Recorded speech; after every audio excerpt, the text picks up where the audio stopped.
welcome back. It is time for, I was almost said the dojo because you and I mostly just do dojo. It's time for the RageSelect podcast. No, this is a RageSelect podcast. It's a RageSelect podcast. Yay. It's a podcast. It's a podcast, everybody. Are you ready? Sit down. It's time for the podcast. I mean, you could stand up and listen to the podcast. Now I just have a mental image of somebody just like standing, like just with their phone playing the podcast. Hannibal Lecter in the middle of the living room, just like waiting.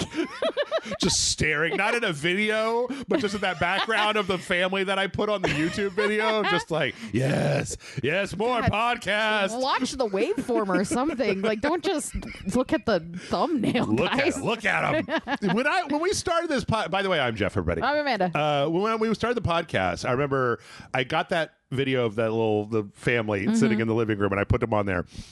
And I don't remember who it was, so I don't know if this person's still listening. If they are, there was somebody that was so fucking mad that I put that same image up every week. They were like, at least do a different static image. And I was like, no, I refuse. Now I'm going to leave it there for even longer. Now it's been 13 years and it's never changed every single week. I absolutely hope that they're still listening. Me and they're too. like, that was me. Yeah, me too. So there you go. That's what happens when you tell a Gen Xer to do something.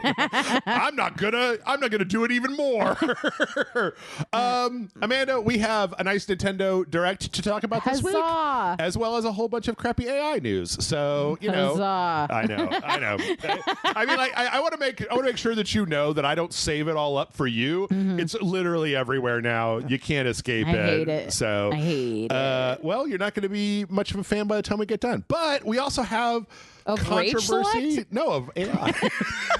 We also have some weird controversy stories as well as other stuff. But before we get to that, I think you and I watched the same thing this week. Hell yeah, we watched the same thing. I watched it for one reason, and I'm betting you watched it for another. What? I like the Muppets. Oh, I thought you were more of a Sabrina Carpenter fan. I'm not. That's what I found is that Sabrina Carpenter goes into the bucket of female pop stars that have like one song I really like, and like I don't know if maybe I just need to try listening to the album, but all the other singles that came out, like what's the one with Jenna Ortega, you'll taste me when you're kissing him or whatever. That's a decent enough stuff. It was just Man Child Man. That song just blew me away, and then the next one came out and I was like, I'm gonna go watch the Man Child video again. And half it was like the video because it was just so creative. It's got so much in it. Yeah, she's fun.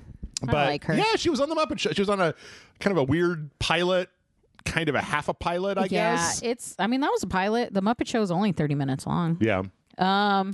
So what did you think?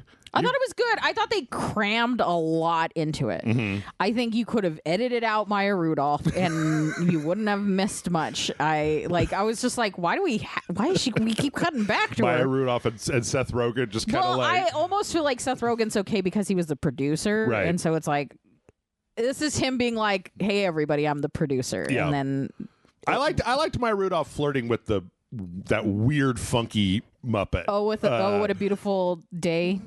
Is that who that? Okay, it's the skit. He doesn't have like a name. They just call him what a beautiful day monster. Okay. Yeah, but no, other than that, I thought it was good. It was interesting. I think you mentioned it, but I did notice just a little bit of the voice differences between some of the people. I'll tell you who I noticed the most was is it Janice? Yeah, the blonde hair, the for sure. Yeah, and she was she was a little bit more new age and a little bit less of the kind of hippie voice. That is before. Definitely the direction that she's been taken over after Richard Hunt passed away. She's been real like very funny, but very like astral projecting. Yeah, she's like super new agey.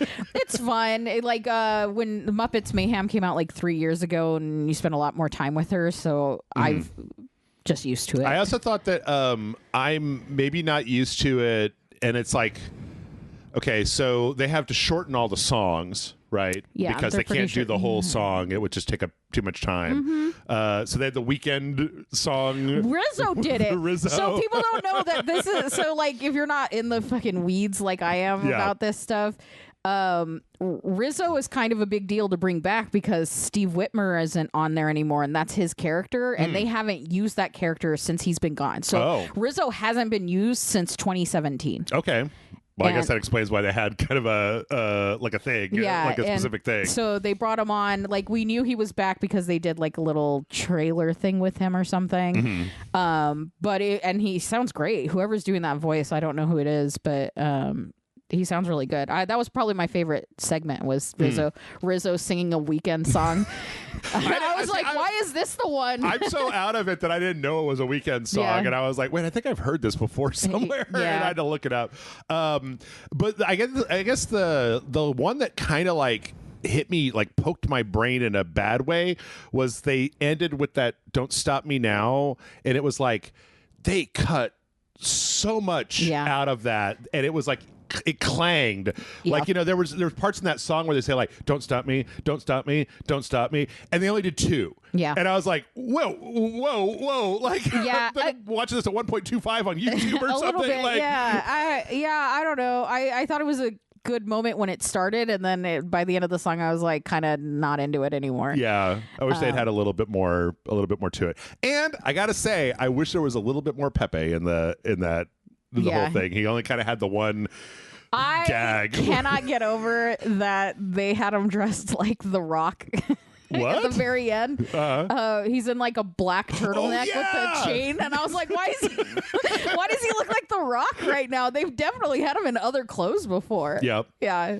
And then I really liked that. I mean, I think I might have talked about it on a dojo, but like Sabrina Carpenter was on Saturday Night Live of last year, and when they did the video for Man-Child, it was like in a bedroom. And she was in her chonies and a shirt, underpants, and I was just like, I know she's very attractive. She's a very sexy lady. Yeah. But like, this all just skewed a little bit on the young side. I'm like, I'm not into that. And so I kind of liked her wearing these like Dolly Parton 70s dresses. Very cute. Yeah, I really like that. She always like pulls a reference for whatever she does, and I really like that she went with Dolly Parton for it. I also think it's really funny that she wears wigs, and to have Miss Piggy in modern time, in my personal opinion, hasn't had great hair, and it's so funny that her hair looked fantastic. Yeah, because I was like, did they hook her up with Sabrina Carpenter's wig lady? Because her hair looked great. Yeah, the whole time. Yeah.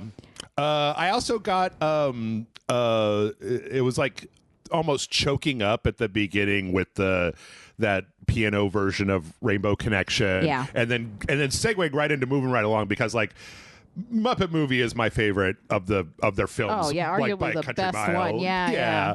And so starting with that really got him off on the right foot. Yeah, I think so too. Anything else that you thought specifically? I guess I really like the new Kermit. He's not new; he's been around since 2017. But I really like him. He gets a lot of hate online, but I think he's really good. I really like his singing voice, so I think him and the duet he did with Sabrina was really cute. Yeah.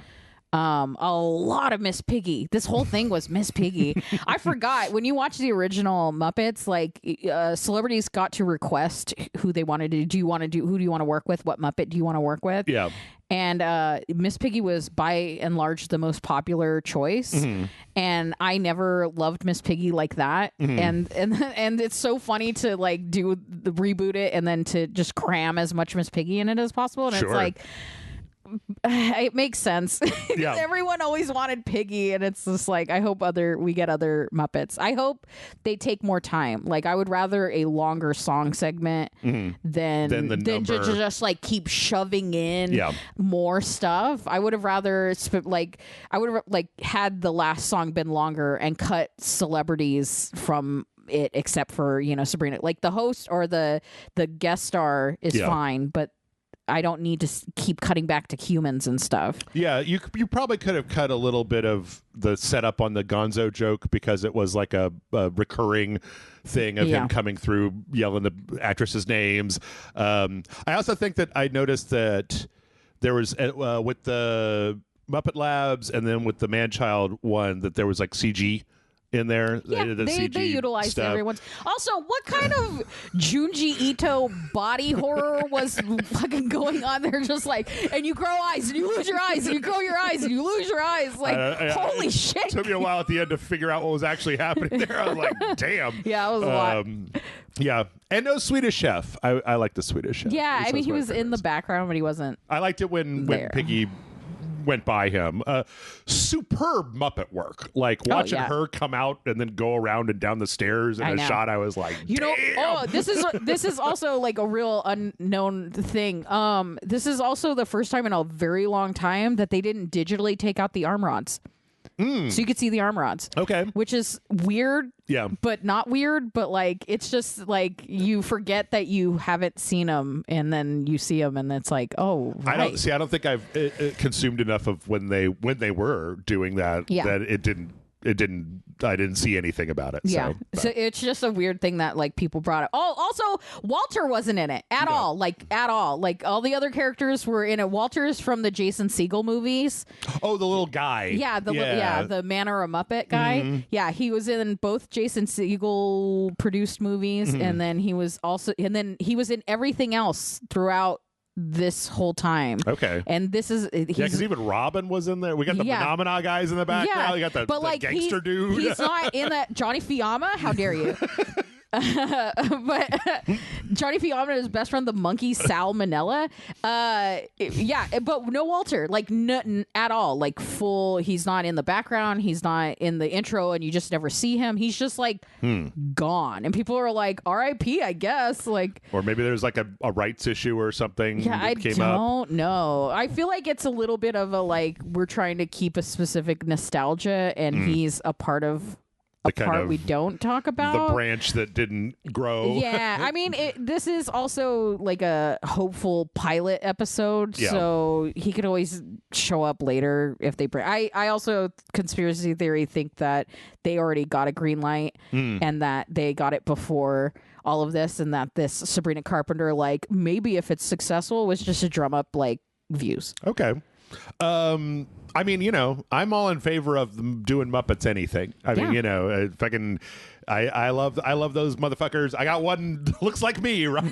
That I paraded around for 5 years. So, but yeah, I think it was worth watching. I mean, I guess if you have Disney Plus, I know a lot of 've canceled it. I don't know if I literally brought it back just for this. I was curious about that because I know that you guys are got it 2 days before it aired. I was like, oh shit. I almost forgot, and then I got it back like just a couple of days ago. Okay. Is there any news about like when they would make more episodes if they did? No, but I'm expecting I'm guessing we're gonna have to wait like a week for them to get the numbers, quote unquote, and then to be like, oh yeah, it was a success. But it was trending. I saw a lot of press, and it had 100% on Rotten Tomatoes. There you go. So, like, I don't know what they want because, like, there were plenty of things were successful that the Muppets have done, and then Disney just goes, not successful enough, and then move on. So okay. I also finished watching Fallout Season 2 because that finalized this week. I didn't finish Season 1. That's all right. But I enjoyed it. I liked it. I think that a lot of people that it's a little subdued, especially because it's like it's kind of a bit of a place-setting episode. I mean, the first season ended with them walking to Vegas, and then the second episode is all in Vegas, and it kind of ends with them kind of ready to maybe go somewhere else, depending on how things go. A lot more backstory, introducing new factions. The thing about Fallout, I think that's great is that I said it during the season 1, but there's no... like there's never been a protagonist of Fallout that's so canon that they would demand to see their story. And so they're able to just kind of take that world and then write whatever. And I thought they did a really good job of writing, Lucy had an arc and Nagul had an arc and Max had an arc. And so there are some differences between that and the show, but like New Vegas is a great setting because you've got the rundown strip and the ghoul Elvis impersonators and like they brought in Death Claws this time and they had more like how did they look? They look great. The whole thing looked great. I mean, it's got a huge budget, right? Like it's like very I thought that they did a really good job of going back to the flashback stuff. They brought in Robert House from New Vegas, which was great. They had the Legion. They had all the stuff from New Vegas. I think that some people were a little upset that it wasn't like exactly like Fallout New Vegas. Yeah. I'm like, well, but they also had, and people who watched it will know, I'll show you during the break, but I don't want to spoil it. Yeah. There was an homage to a certain thing that happened in the last episode that just like, that, you know, when you're watching a show and something happens and like the fucking goosebumps come out and you're like, oh shit. So very cool. It was very cool. So yeah, if you like the first season, if you like Fallout, I think they've been doing a great job. I think they've got a great cast. Yeah. All three of them are wonderful. Even the dog meat is great. they bring back some characters from the first season in ways that are great. Kyle MacLachlan's been superb in both these seasons. Always great. Yeah. Don't ever question that. Love Kyle MacLachlan. And then I don't know who did they have as Robert? Who was House? Macaulay Culkin. He was one of the Legion guys. Oh, okay. Let's see. Actor. Thespian. Renee Auberjonois. Oh, wait. The actor for that's in New Vegas. Okay, it's like Odo from. No, it was Justin Theroux. Justin Theroux played. Oh, okay, Robert House, and so he was really good. Yeah, he's a good actor. I really like him. Smarmy 1950s, like he's perfect the businessman and taking over the world. So yeah, it was great. I liked it quite a bit. I think if you go in expecting like the absolute moon, you might be a little disappointed. But I was just like, every time I started watching an episode, it was like, oh, it's over now. I fucking went right through it. You just like live in it for the episode, and then it was great. So fun. All right. Let's get on to this Nintendo Direct Partner Showcase. Moving right along, as the Muppets would say. So this is a Partner Direct, which means that we only got a few, like, a lot of the announcements here are just stuff coming to the Switch 2 that we already know about. So it's not like... But like anything good? It's not blasting off. I'm going to blast them. It's not blasting off, but no, there are a couple things that are good. The first thing that they actually showed is a game called Orbitals that was announced before. It's like got this very like 90s anime aesthetic to it, and it's a game where you play as these two like girls in space, and it's like a co-op game, kind of like It Takes Two or like Split Fiction, where the two of them are doing things and they both have kind of different they have different like tools. But so the actual game itself does a really good job, I think, of emulating the kind of cell shading and the style, the color palette and everything looks nice. The way that they kind of drop some of the frames and the animation makes it look, kind of like cheap 90s animation. Yeah. But I think we saw an announcement for this a while back at another Nintendo Direct. I thought it looked really good there, and I think it looks really good here too. Yeah, it does look really good. As just a thing. Plus, I like that there's more...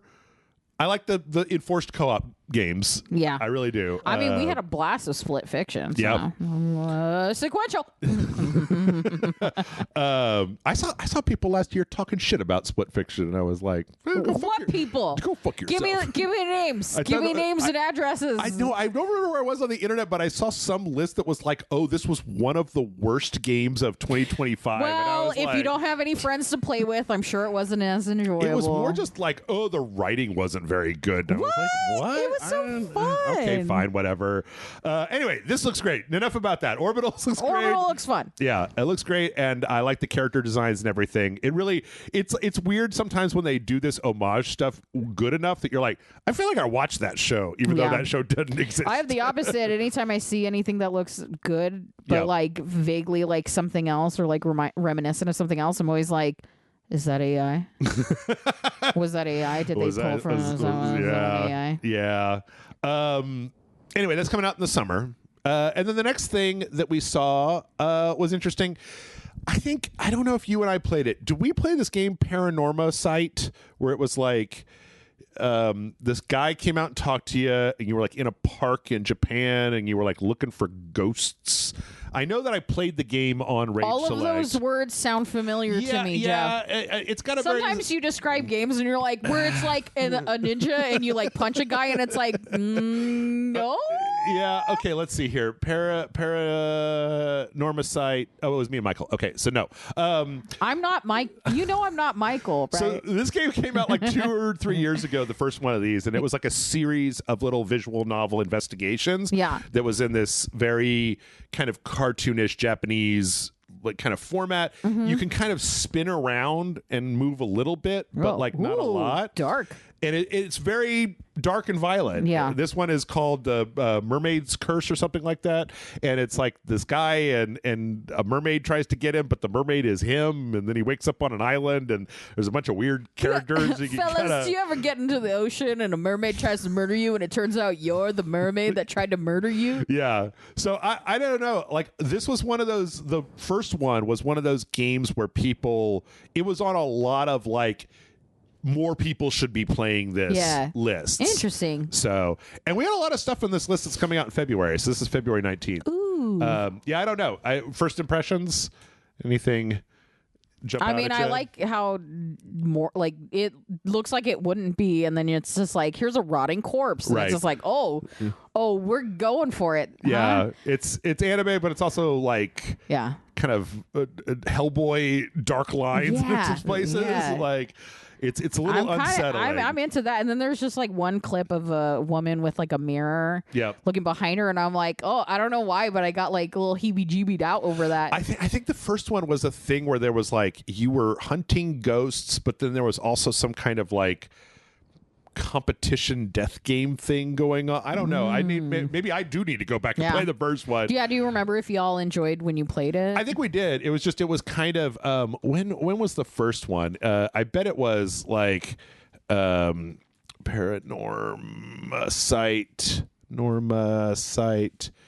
The Seven Mysteries of Hanjo came out in 2023. That was 3 years ago. I can't remember that far back. But I think that was that the Baldur's Gate year? I only remember Baldur's Gate. No, I mean, so that was the problem. It was 2023, and 2023 was stacked. Yeah, it really, really was. There was so much out in 2023 that just kind of like slipped by. So, but yeah, February 19th, kind of I don't know that we knew anything about this. So yeah, Captain Tsubasa 2 World Fighters is a big fat soccer game based on a big fat soccer anime where you do soccer with crazy soccer look powers. at those soccer moves. Woo! Look at that football. That guy's got a tiger. He kicked the ball. Now he kicked the ball. I don't know. I like this one because, like, you do moves and then like a tiger comes out or a truck. Like I was gonna say, or like a fucking giant tractor. Like I don't know what this is even happening at the end where it's like 8 guys that are all flying into the goal. Did they all get a goal together as a team? I don't know how many points got scored there, but yeah. Coming out sometime this year. It's based on a very popular soccer anime that I have not actually watched, but Captain Tsubasa 2 World Fighters. I think Michael and I played the first one of those that came out. Do you want me to call Michael? No. I'll put him on speaker. No. He could have a conversation. He's who you clearly wanted on the podcast, Jeff. I can tell. I didn't know. I didn't watch the Muppets to talk to Michael about the Muppets. Next up, we got Tokyo Scramble, which appears to be one of those big disaster things where there's a big disaster and then you are trying to survive. And in this one, there's a bunch of little dinosaurs. There's a bunch of different monsters. They're called Xenos. The first one's like a giant raptor. Yeah, with a mohawk or like a mullet. Feathers. Yeah, and elf ears for some reason. Yep. But then there's also like a bat and like some other guys. And so you have to kind of sneak by them. And that's a mantis. Of course it is. And you got to sneak by them. You're trying to get out of this kind of ruined underground. It looks like there's some things that you can do to like, you can like activate like a crane to hit them or trap them or stuff like that. So boom, smacked him right in the fucking mouth. Yeah. I don't know. I've never played one of these and enjoyed it. Like one of these like they're not disaster. Great. I kind of like the monster. Like I like that as like a bat or a dinosaur or the glow in the dark praying mantis for some reason. Matt and I played one where it was like Godzilla was attacking and you had to get out of the way, like you were trying to survive during a Godzilla attack.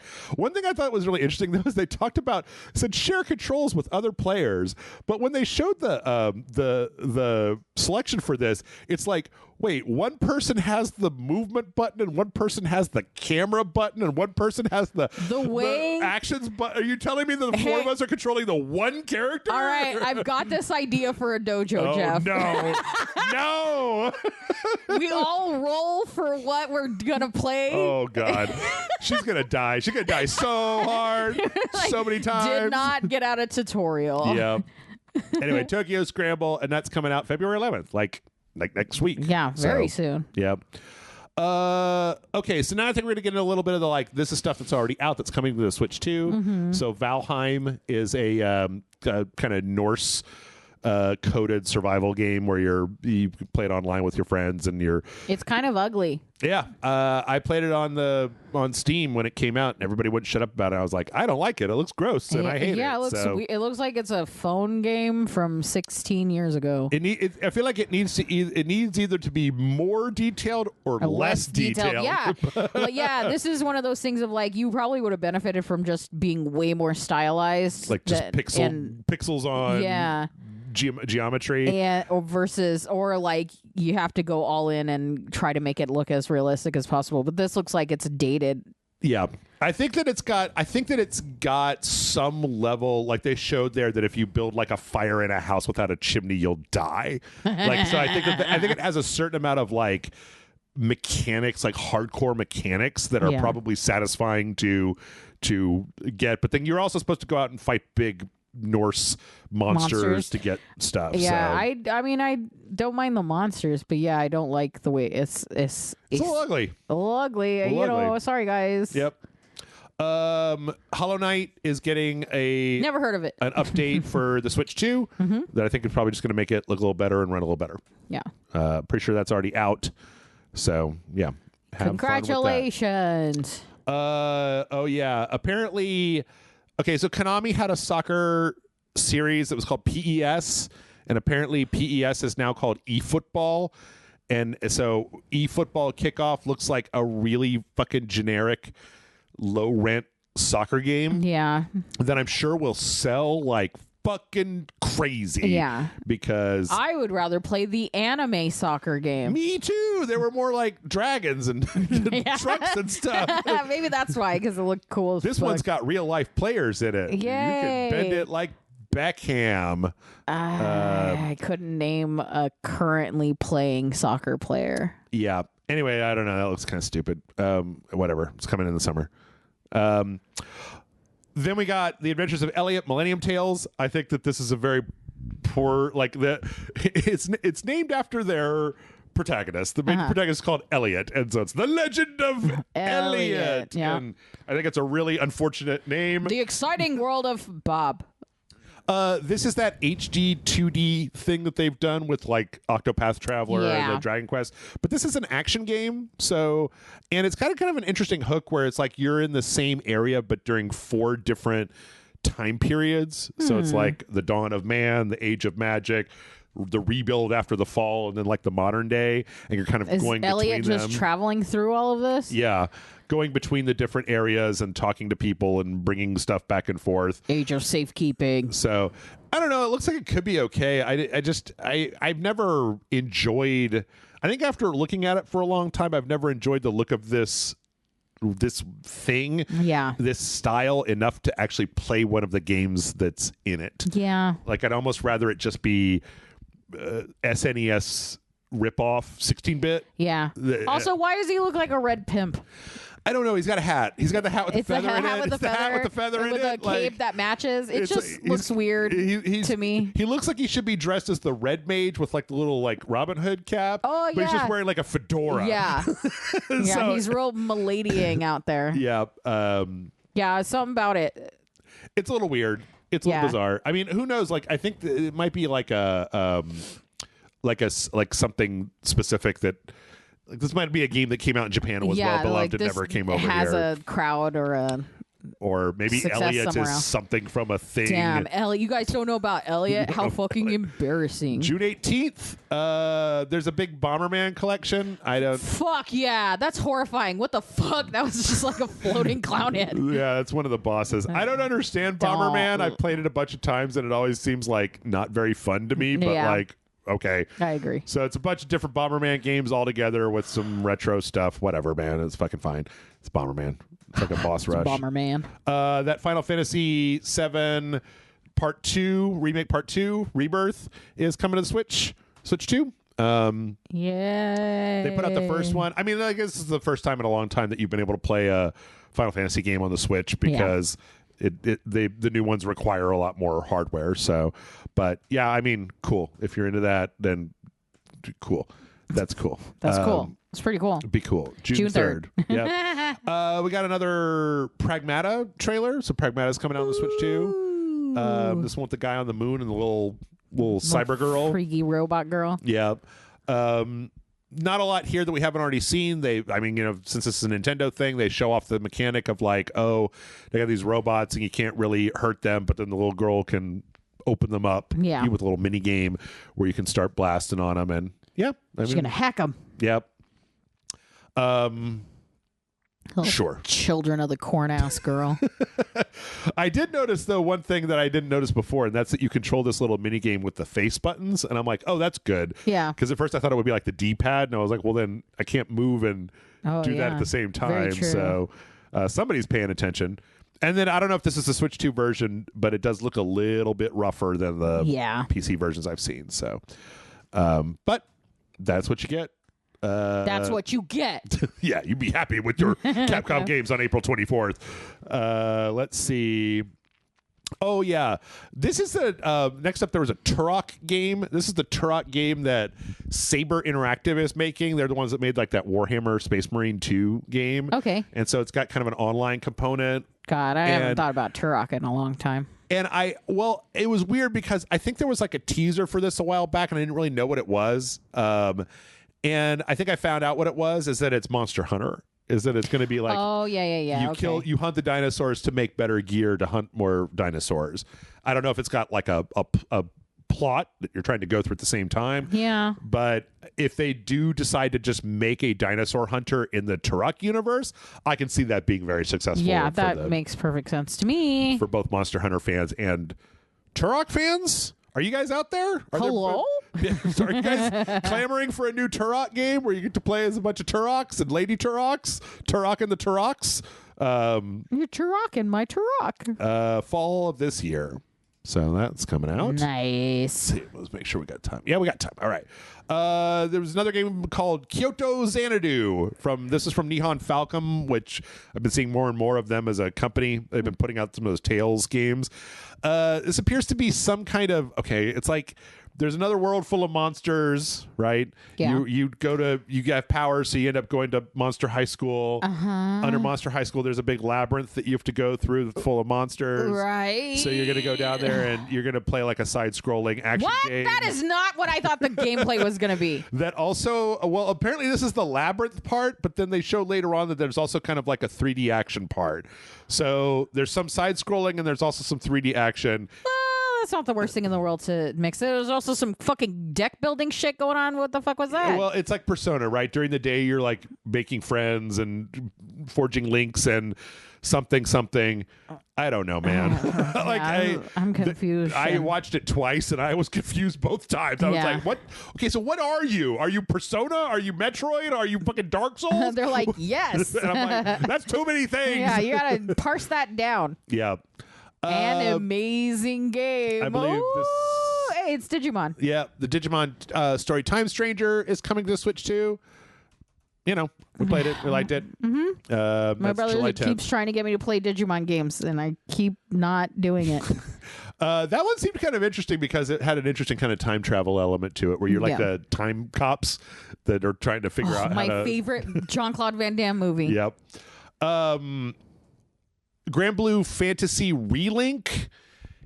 This is a really deep cut. For anybody who doesn't know, Grand Blue Fantasy is a Eastern phone game, like gotcha deck builder, that they've been spinning off into other properties. They made a fighting game that Michael and I played that we kind of liked, and then I think it was last year or the year before, they put out an RPG with this, and then this is like they're putting that on the Switch too, but the Relink Endless Ragnarok, or no, the Endless Ragnarok subtitle seems to indicate that it's going to be a big DLC for the game that's going to be integrated into it when it launches on the Switch too. So, Monster Hunter Stories 3 is coming out. I mean, of course it is.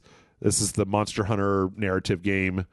It's coming out March 13th. They call them Monsties in this one. I'm like, well, that's stupid. Yeah. Especially because, like, the plot, like, the first one, they were like little kids. But this one's like armies and medieval knights and shit. It doesn't look like it's like, oh, we're just a bunch of kids riding monsters. Adorable, whimsical monster destruction. This looks a little bit more serious. Yeah, so. it does look big then, old monsters. So there's...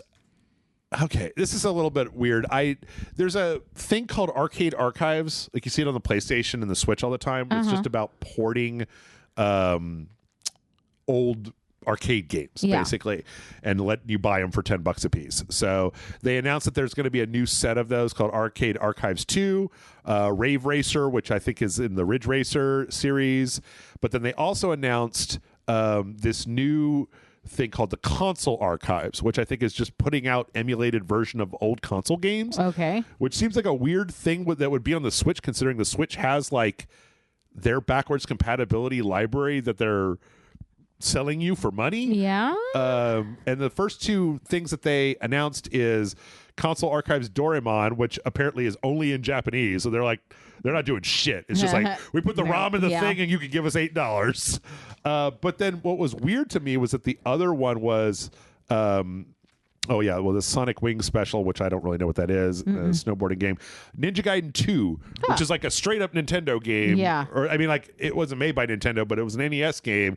And the idea of another company selling you an emulator of an NES game on a Switch 2 is a little bizarre. Yeah. It's just a little strange. Yeah. So, choices, I guess. Let's see. We had a little montage here of a few different things that are coming. So, what all do we got? It was it's golf. Yeah, we got Scott Pilgrim EX.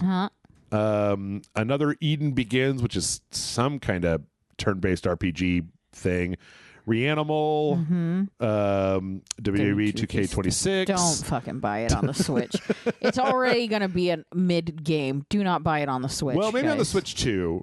The Star Trek Voyager game is going to be on there. Disney Dreamlight Valley. There's going to be a Switch 2 edition of Disney Dreamlight Valley, which I can't believe is still going on, but yeah, I mean, I follow some. Was that the horse? What horse? Is that Home on the Range? I don't know. Horse is from something. Yeah. Anyway, I don't know. I follow like Sims creators, and they've been trying to branch out more, and they do the Disney Dreamlight thing a lot. It's just the Animal Crossing with Disney characters. Yeah, people love it, man. Yeah. I don't know. I'm not a Disney adult. Unless the Muppets count. We played that, didn't we? Because we made Jeff. We made the Jeff. Yeah, oh yeah, we did. Yeah. Wandering around to Disney. I think I played it one time. Yeah. PGA Tour, blah, blah, blah, blah. Cold Sept Begins, some kind of crazy card role-playing thing. Okay. Ghost Simulator 3 is coming out on April Fool's Day. Delightful. And Shadow Tactics Blades of the Shogun, which I really like. It's coming out on March 18th. Which is weird because the company that made this is out of business, but they keep releasing it on other platforms. And I'm like, I think whoever the publisher that still has the rights. Yeah, I was going to say, like, one person's like, I'm going to get money off of this. And then May 22nd, Tales of Arise plus the DLC. We played this. The guy had the metal mask on and he couldn't feel anything, and then the girl had the thorns that came out. Yeah. It was like a JRPG that started going immediately as opposed to dragging. That does make us happy. That new Resident Evil game is also going to be coming out on the Switch too, and you don't have to stream it. That's how the last one was. Even though it does look a little rougher around the edges. A little rough around the edges. But yeah. I don't know if you've been keeping track of this new Resident Evil. Where it's I haven't. I just been waiting for it to come out. There's two. It's like you've got Grace, who is the kind of the scary side of it, where she's in first person, kind of running from giant man stores. Yeah. And then on the other side, you've got Leon Kennedy doing like backflips and fucking like just punching boulders for no reason. Yeah, well, he is like, they showed some clips of him. He's got the hot uncle thing going on. Yeah, because he's older now, but he is just like blocking chainsaws and fucking doing wrestling moves. I kind of like the well, look, we like the action stuff in Resident Evil, but then like we really want to bring it back to the horror elements. And so they found a way to do that. Yep. I mean, they had Ethan Winters in 7 and 8 as being like, well, this guy still gets scared of stuff. Yeah. You know, whereas like the director literally gave an interview where he was like, it wouldn't make sense for Leon Kennedy to be scared of anything at this point. Yeah. Like, this guy is punching fucking like monsters in the head, right? Like, he fought a T-Rex in a parking garage in RE6, which apparently is still canon in this world. Sure, why not? You know, look at the shit that he fought at the end of RE4. Like, it's fucking nuts. So yeah, he's like, this is a fucking cakewalk, and she's just But then apparently it's funny. There was a story last week where apparently the women at Capcom like kept butting into the design of Leon to be like, he must remain hot. Yeah. He must remain like older. He has to be, but like a hottie. So we're ready for Leon Kennedy to be a silver fox. And that's coming February 27th. Not my jam. He's not. He's still mostly brown. He got a couple of streakies in there. Yeah, but I don't know. Middle-aged man, I guess. Attractive. I mean, you know. Why does he still have the 90s haircut? The floppy bangs. Yeah. You know, Leon the found hard part on the side. He found a haircut that worked for him. Yeah, maybe he has a birthmark on that side underneath. He's got like, I got a cowlick. I'm so sorry. Or like maybe he's got the T virus and it makes his hair go just a specific way. Oh boy. Okay, we're gonna be right down to the wire, but we are gonna finish this. Hell yeah, we are, baby. Oh, I didn't realize there's amiibos. There's fucking Leon amiibos, and they make your gun a stupid color or Do you whatever. think it'll fit in a jar? Never mind. I don't want to talk about it. So, yeah, then the last thing that they did was they brought out Todd Howard. And when Todd Howard comes out, you know that you're going to get some rewarmed leftovers. And this time you got the rewarmed leftovers of... Does he have 2 watches on? No, he's got some like wristband on his other hand. But it looks... I'm farther away from the screen, but it looks like they both have faces. Does he have like a Fitbit on one arm? Man, who can tell? It's like a bracelet. Oh, is it? Okay. It's like a little bracelet and then like another bracelet. It's like 2 bracelets. Oh, he's doubling up. Okay. Double bracelets. Dang, extra fancy. He's a little biting my style with his black t-shirt and his blue jeans. Get your own shit, Todd.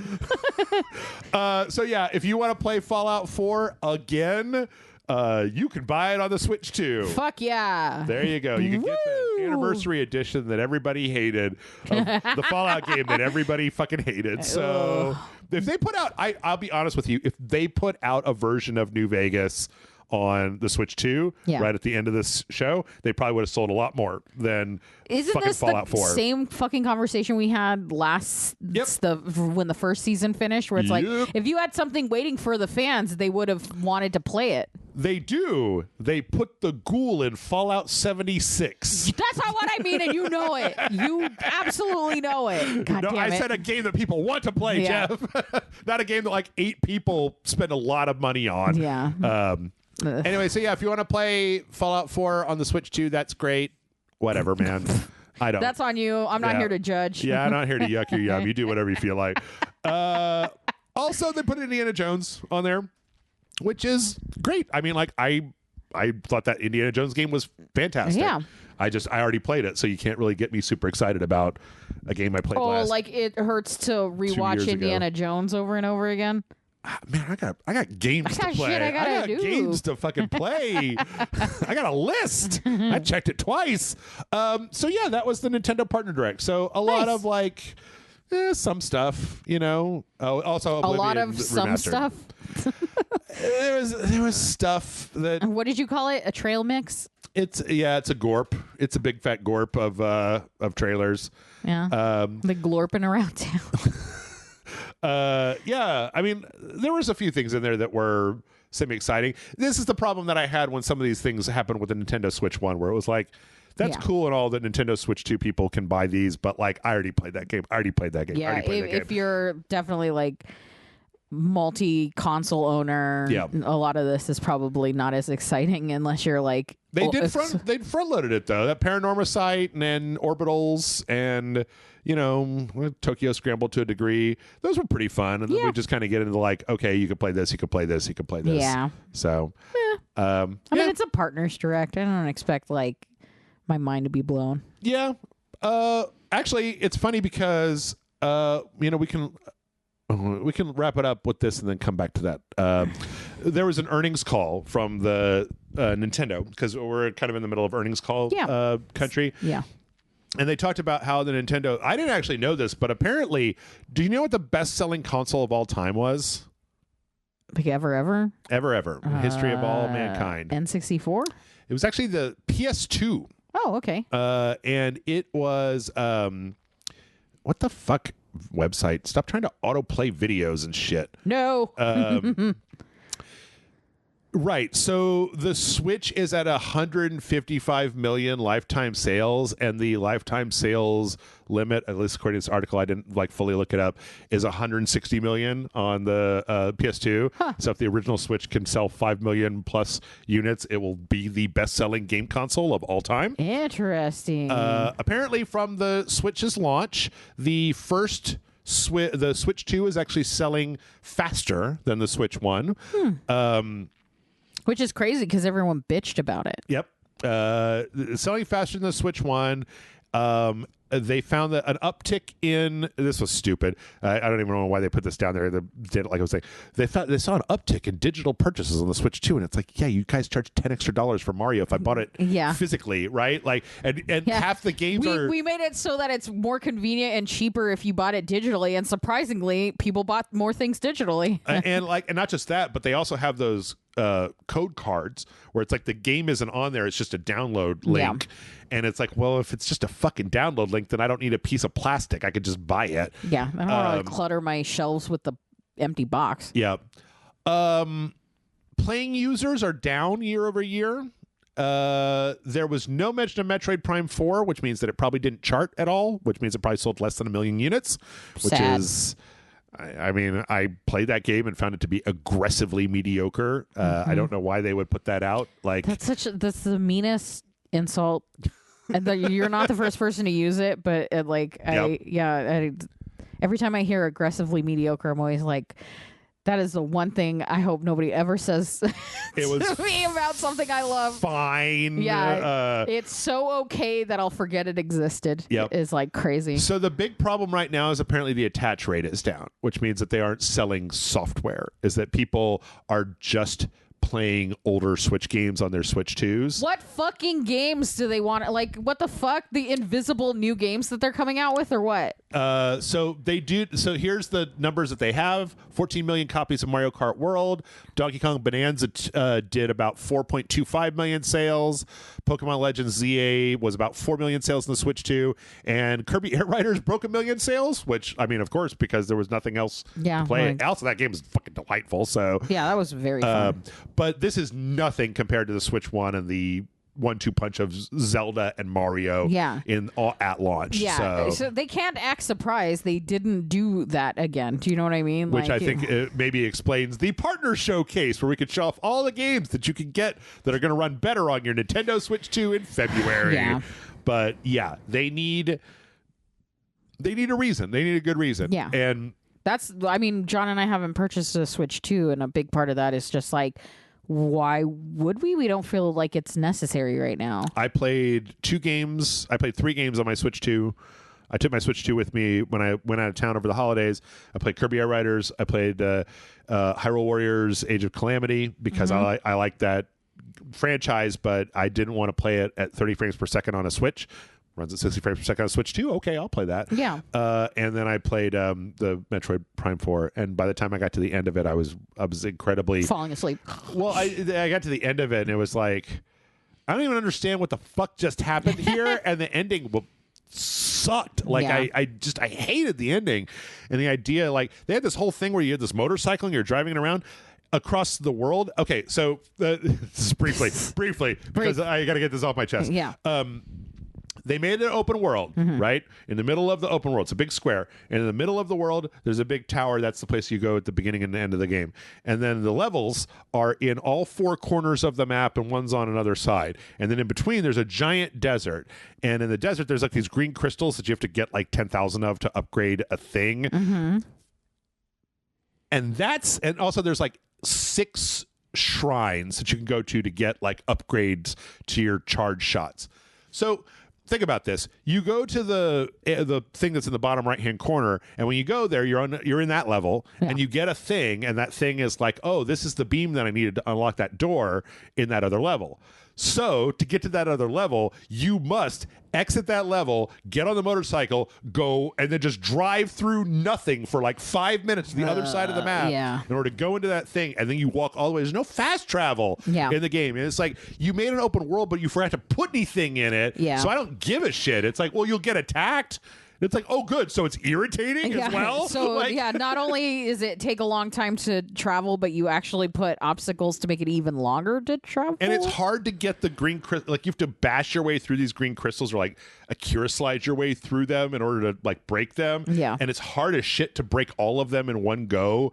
Like, you have like a little wall thing you could do, but it has a recharge on it, so it's not always available. And it was just like, I spent so much time driving across this map for no fucking reason, and I hated it. So anyway, so mad. Yeah. So they need some shit. They need some shit in order to get people to buy. And I gotta be honest with you, Amanda. I didn't hate that partner direct, but nothing in there got my juices flowing. Orbitals was like, oh, that looks nice. Yeah, you just know? Nothing more than a little like, all right, well, I'll keep an eye out. No shut up and take my money moments. Yeah, so exactly. With that, we're going to go and take a break. When we come back, we've got a lot more news. So everybody, gird your loins. I've never said that before. I don't want to say that. Just gird your loins. Everyone watch your loins. Okay, listen, you can sit down right now, but then when we come back, you got to stand back up again. Yeah. So.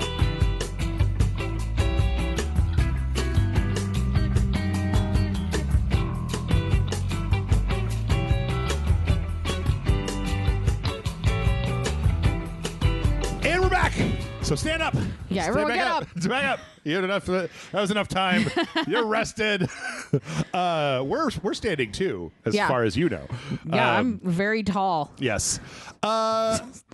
So when we left, we were talking about the Nintendo Switch. Last week, there was a little bit of a kerfuffle because Dispatch, the game, came out on the Nintendo Switch. Yeah. And the censorship was turned on, and there was no way to turn it off. Oh, yeah. John told me about this. Yeah. Big black bars everywhere and no way to undo it. I feel like, I don't know. I mean, I made my thoughts on this. I feel like there were ways probably that you could have edited some of those scenes, but this was like the easiest way, I guess, to put it out. Yeah. The big thing is the head developer came out and was like, we probably should have been a lot more explicit that this was a thing, because people bought it and then they were shocked to basically have to play through a game with big censor bars all over stuff. So yeah.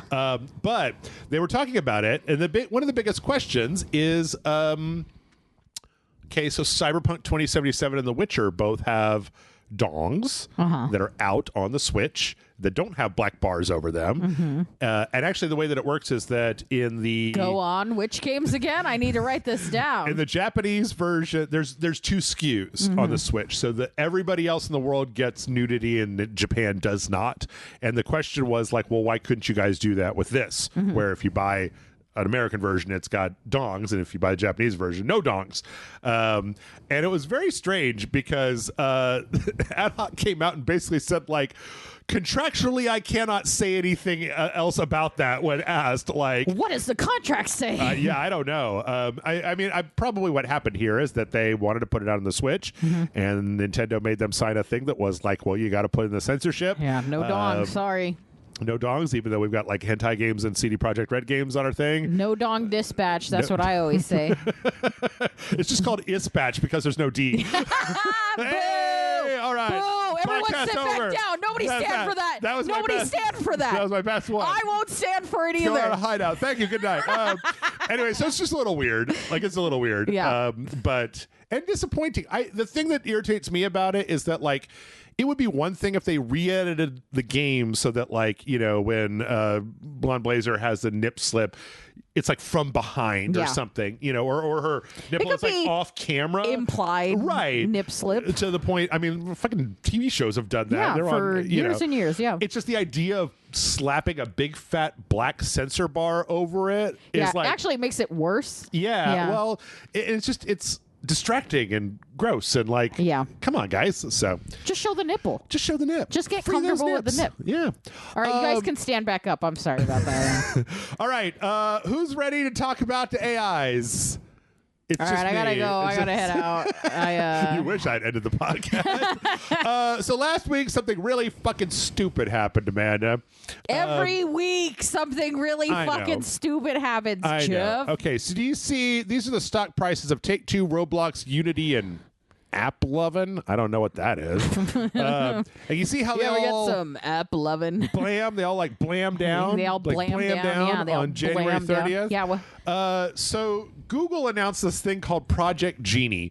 Now, Google's been trying a bunch of experiments with AI dumbness. And what they can AI suck my dick. Also, CD Projekt Red took a big hit. Nintendo took a big hit. Unity took a big hit. Like, they were down, you know, like 20%, like huge amounts. And so what this thing is they put out this tool that for like, it's like for 30 seconds, you can type in a prompt and it'll make like a 720p, 24 frames per second, like game that you can control. So this is just Breath of the fucking Wild running on. Do you think that's what they wrote in the prompt? Just Breath of the fucking Wild. It sounds like it. It looks like ass. It looks like total and complete ass. Yeah, now, it looks terrible. People are like, well, you know, this is the beginning, blah, blah, blah, blah. They also had, I mean, you would think that maybe I would be interested in this, but they had a little Dark Souls in there too, where somebody did a little Dark Souls thing. And it's just like, it's just all the UI from Dark Souls. And so this happened, and right around the time that they announced this, like, these stocks took a dip. I didn't actually check to see if they went back up again, but it's kind of dumb. It's kind of stupid that it's like, oh, well, look, video games are over. Yeah. We don't have to do it anymore. We could just AI-generated video games. But it actually got me thinking about because they also... there was a Grand Theft Auto 6 thing that got made, but like Take-Two took that shit down I bet. immediately. Yeah. They were like waiting. Yeah. But it got me thinking about something, and I don't know what side of this I fall on, right? So like the examples that we got were Grand Theft Auto 6, a game that isn't out yet, Breath of the Wild, a game that is out, that has a fucking sequel, and the original Dark Souls, which has like 4 fucking sequels and spiritual successors and all kinds of shit. And it's just more of that. Like, it's like... it's always those games. It's never... Well, no. But it's just like, make Breath of the Wild. And okay, now make more Breath of the Wild. Yeah. Okay, when I'm making even more Breath of the Wild, I'm like, I don't want to play Infinite Dark Souls 1. Yeah. I want to play Armored Core and Bloodborne and fucking like Can you tell Elden that Ring. the people that use AI aren't particularly creative because all they do is just want to remake the thing that already exists because they want more of what already exists, except that there's not more, so they have to fake more? I guess it got me thinking about the mindset of I want infinity of the thing that I like, and how I disabused myself of that notion I don't know, as a child after Halloween one year where I was just like eating infinity candy. I could just live off of candy for the rest of my life. Oh man, I want some broccoli or something. Yeah. Fuck, like life happens in the contrast but between we know that, different things. That happens in real life too, right? Like everyone was like, Marvel movies are going to be the hit forever and ever, and now they're like not nearly as successful as they were when they first started. I that's why I wonder whether this is just a me thing, because then I was thinking about, like, you know, not to get too far off on a tangent, but like, you see these things online. Like, I always wonder when I go to, you ever go to the grocery store and somebody's checking out with like one of those things with 4 dozen eggs in it, and you're just like, how many fucking eggs are you eating a day? They're gonna devil those fucking eggs. And like, and then you go on Reddit and you see like these pictures of dudes that are just eating like 4 eggs and a chicken breast for every meal of every day. And I'm like, dude, there's like side dishes and spices and like fucking like other things in life. Flavors? Have you ever? I don't know. You can't have this conversation with me. I'm a fat lady. What do you mean you only eat one thing? Like hey, don't get me wrong. Like I go to Jersey Mike's and eat a submarine sandwich every day, but I don't eat the same submarine sandwich every day. I get the fucking turkey, and then I get the tuna, and then I get the fucking chicken cheesesteak, and I get the Club Supreme today. Like sometimes I get it on white, sometimes I get it on wheat, sometimes I get it on fucking Parmesan oregano, cheesy bread. Like Oh, so you're kind of wild, huh? Look out, look out for Jeff. So I don't know. It's weird, this idea that it's like, oh, well, we've built a thing that can take like a thing that already exists and make infinity of it. So we don't need creatives anymore. And it's like, but I don't want to play infinity anything. No. Anything. I don't care what game it is. Like there is a sense of this might end up leading me into a whole other conversation, but like, oh boy, there's just a sense of people wanting the same thing, the thing they like, the comfort thing over and over again. Yeah. And that instead of innovative new fun things, they go, oh no, that's not like the Muppets thing. Right. They went back to, they have never redone the Muppet Show. It's always been a different version. In the 90s they did an SNL Muppets Tonight like style show, and then they did like Parks and Rec's show with the Muppets one, and like it's always something different. Yeah. They never do the variety show thing again because variety shows weren't popular anymore and nobody wanted to see it. So this is the first time they've gone back. And now this is, of all the things that they've done this entire time, they never really went away. Yeah. They've constantly been trying to make stuff that people will watch. But the thing that got popular is the nostalgia thing. Okay. Well, maybe that's it. And it's just like, I think sometimes there's plenty, and you and I were talking about this secret podcast, of the like, people kind of want the new and the people doing their passion project on a shoestring budget and stuff. And so I think there's a group of people that think that's what they want, and then they will either get bored of their lack of creativity of just doing the same thing over and over again. Sure. And then there will always be people that are like, no, there are still people now without AI that play the same game over and over again, or watch the same show over and over again. I just want season 26 of Supernatural. Yeah. Like I want, like, if you just AI generate infinite episodes of Supernatural. Yeah, I mean, basically. But so, there are plenty of people that watch the same thing over and over again. I don't know. I guess I'm judgy. I just like, But then there are also, my point being, there are also people that like think that's what they want and then they get it and that's not what they want. They don't realize it, and then something wildly creative comes out that's handcrafted by one dude in a parking lot in front of Lowe's. That, you know what I mean? Where it's just like, why? But it's the new hit thing because, oh my God, I would have never thought of doing that. If we adhered to that thinking, and I'm not trying to like bag on anybody. Like if that's I'm bagging on everyone, but like last season Pluribus came out, and for the idea that Vince Gilligan, who'd been doing Breaking Bad and Better Call Saul in that kind of gritty crime universe for like a decade, and then he comes out with just like sci-fi Twilight Zone, like we're off the reservation. Like you could see some of the stuff that happened, but the idea. And then it was a big thing, like everybody was really interested in it. So I don't know. It seems weird to me. I just, as it goes, I don't know. Of all people, I hate it. I hate this so much. Strauss Zelnick. Who dat? He is the guy that runs Take-Two. He is a devil. He's a doll. He's just a suit, and I don't like him. And he's the he's the guy that comes out and says he's got the name of somebody that would have gotten beat up in high school in the 50s. We should be charging $100 for the new Grand Theft Auto because it takes a lot of work, and we're really just looking at what a blah blah blah blah blah blah blah. You're not working. You shut the fuck up. Yeah, making other people work for too low of a wage and then overcharging for a game that they're not going to see any profit from. Fuck you. Yeah, but then he came. I don't know. I just heated now. I just finished my Red Bull. You guys better. he came out with a pretty decent thing. He said, I think the confusion in the marketplace is somehow that tools equals properties, and tools and properties are very different things. Creators use tools to make amazing entertainment, and of course that will never change. And once you make amazing entertainment, you have to market it worldwide, and the people who are best at marketing entertainment worldwide are big, significant entertainment enterprises with the balance sheet to actually support those launches, blah, blah, blah, blah, blah. Basically, yeah. So it continues. I don't think there's any tool by itself that you can press a button and make a competitive property. Some romance novelists, for example, are using AI tools to write certain parts of their book, but they still have to come up with the concept. I generate the dicks, man. The characters and the structure.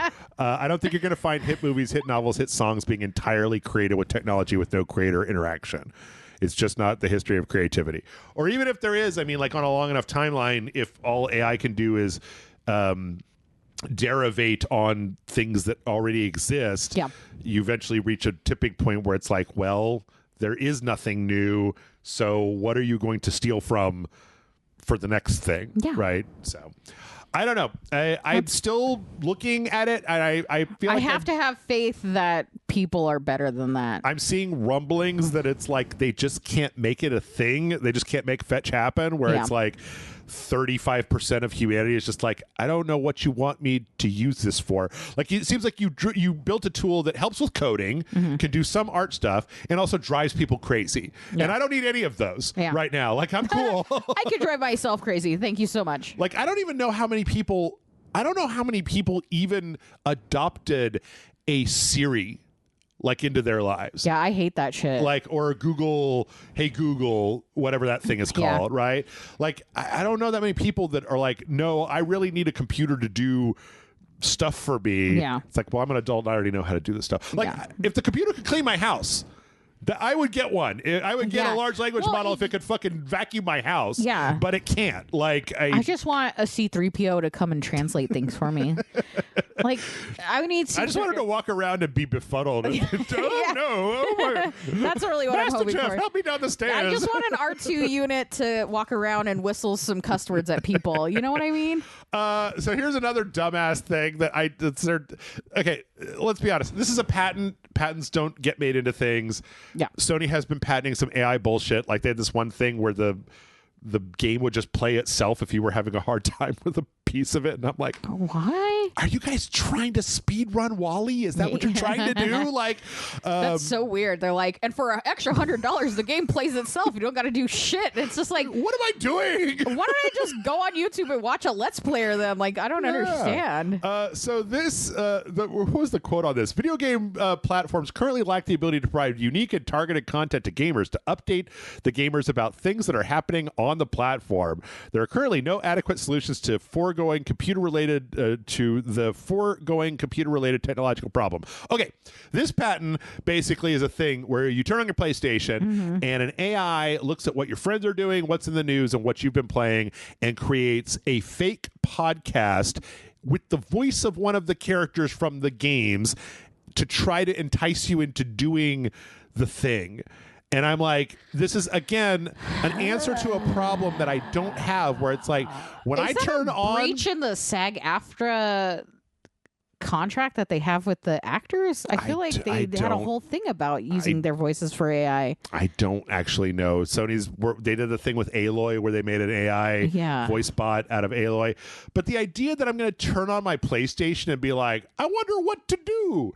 Like, I don't turn it on until I know what I'm doing. Yeah. And like, I turn it on, I select the game I want to play, and then I start playing it. I don't need a fucking PlayStation to be like, hey, bud, I got some suggestions for you. Like, this is the patent application. Yeah. And the patent application, it's like somebody on a couch, they're watching TV, and there's two people at a desk. And the first person says, Jack Brown just won trophy 532 in Space Explorers. You should try your hand at the game. And the lady is, if you think you have the skills. So, like, looking at people on your friends list that did an achievement, calling out that achievement, and then trying to get you to like go against them. And I'm like, I feel like if that happened to me, it would be the Ron Swanson gif of him taking the fucking computer and throwing it in the trash. I'm like, I'm gonna live in the woods, motherfuckers. Yeah, like, it's so weird. Like, it's it's like, why would I choose to watch an ad? You know what I mean? What are you like, trying to? I already turned on the console. Like, I'm here. Play video games. And now you're like, why are you trying to tell me what to do? I know what I want to do. Yeah. Quit trying to run my life, AI. You're not my dad, AI. I feel like that conversation that every woman has to have with men where they try to make helpful suggestions and the women are like, please just stop. I know that you don't mean it to come off this way, but you just need to be like, that sucks, and it fucking sucks that you had to go through that. Yeah. Instead of being like, well, have you thought about talking to Barbara in HR tomorrow? Yeah. I know, I'll send up Let me tell you all the solutions to your problems, even though you're just having a conversation. I feel like somebody needs to have that conveation with AI. Yeah. Of just like, don't fucking tell me what to do, man. Not the greatest idea ever. Anyway, I also, though, apparently, like, AI will say, yeah, that sucks so hard that you then turn into a crazy person. Like, that you're wandering through the desert for some reason with your phone and like a weird. chat GPT Anyway, subscription. I befriended my PlayStation podcast, and now I live on my own in the desert. It's only a matter of time for, like, I'm in love with the fucking Kratos that tells me the news every day. So, hell yeah. Yeah. I mean, people were in love with their weird anime pillows for a while, so you know what I mean? Like, people married the My Little Pony plushies. People put big eyelashes on the Volkswagen headlights because it looks like a fucking face. Okay, I genuinely... You put googly eyes on anything, and humans will be like, "Oh, wow!" Yeah. No, but I really love that humans are so they get like emotionally connected to things. Yeah, and I love that they do that. Yeah, but when it goes too far, it goes so wrong so fast. It's like, I think it's so cute that people will like talk to their plants as they're watering them. Like, oh, humans, they're so fucking cute. Yeah. And then it's like, I fucked my plant, and it's like, no, you went too far. You went too far. All right. So this one, I'm sorry, Amanda. This one is a bad one. Oh no. So the Steam Machine was supposed to be out early this year. Yeah. Apparently, Valve has delayed it to later this year, and a lot of that is because I'm poor, Jeff. I can't afford it anyway. It's the fine. hardware that's being hoovered up by the AI data centers has caused a supply shortage that they didn't anticipate. Who would have a guessed? Yep. They're basically saying that that they're basically having to reevaluate like what the price is going to be, what kind of supply chains they can get at, what kind of parts they can get to. Yeah. That's just going to be expensive, everybody. Good luck. Yeah. Right now, a lot of the that's why they haven't released the price point, because they thought it was going to be something else, and then this thing is fucking with it. The internet seems to think somewhere between $800 and $1,000. Yeah. And like that's a little much for a PC. Yeah. When you could buy a console for less. Yeah. Right. But Steam. You know, Gabe, I want to give money to Gabe. He deserves it. You know, they call it the Gabe Cube. Yes, I love it. I love it. Gabe Cube is so good. But then we had another thing where they were talking, because they did a big update about this stuff, talking about kind of the stuff. But one of the things that they talked about was the performance of the Steam box. And so the quote here is a little disappointing, a little sussy. I don't know. I know how to read between these lines, but here we go. In our testing, the majority of Steam titles play great at 4K 60 FPS with FSR on the Steam machine. That said, there are some titles that currently require more upscaling than others, and it may be preferable to play at a lower frame rate with VRR to maintain 1080p internal resolution. In the meantime, we're working on HDMI VRR, investigating improved upscaling, and optimizing ray tracing performance in the driver. So we're approaching this from multiple angles. So the first part is really the most important part. Mm-hmm. In our testing, the majority of Steam titles play great at 4K 60 FPS. Let's start that first. Sure. Okay, so here's my question. Mm-hmm. The majority of Steam titles are fucking porno games that require like nothing. Yeah. They can be played. They're Hangman with titties. Like they're fucking. My personal, as somebody who doesn't know.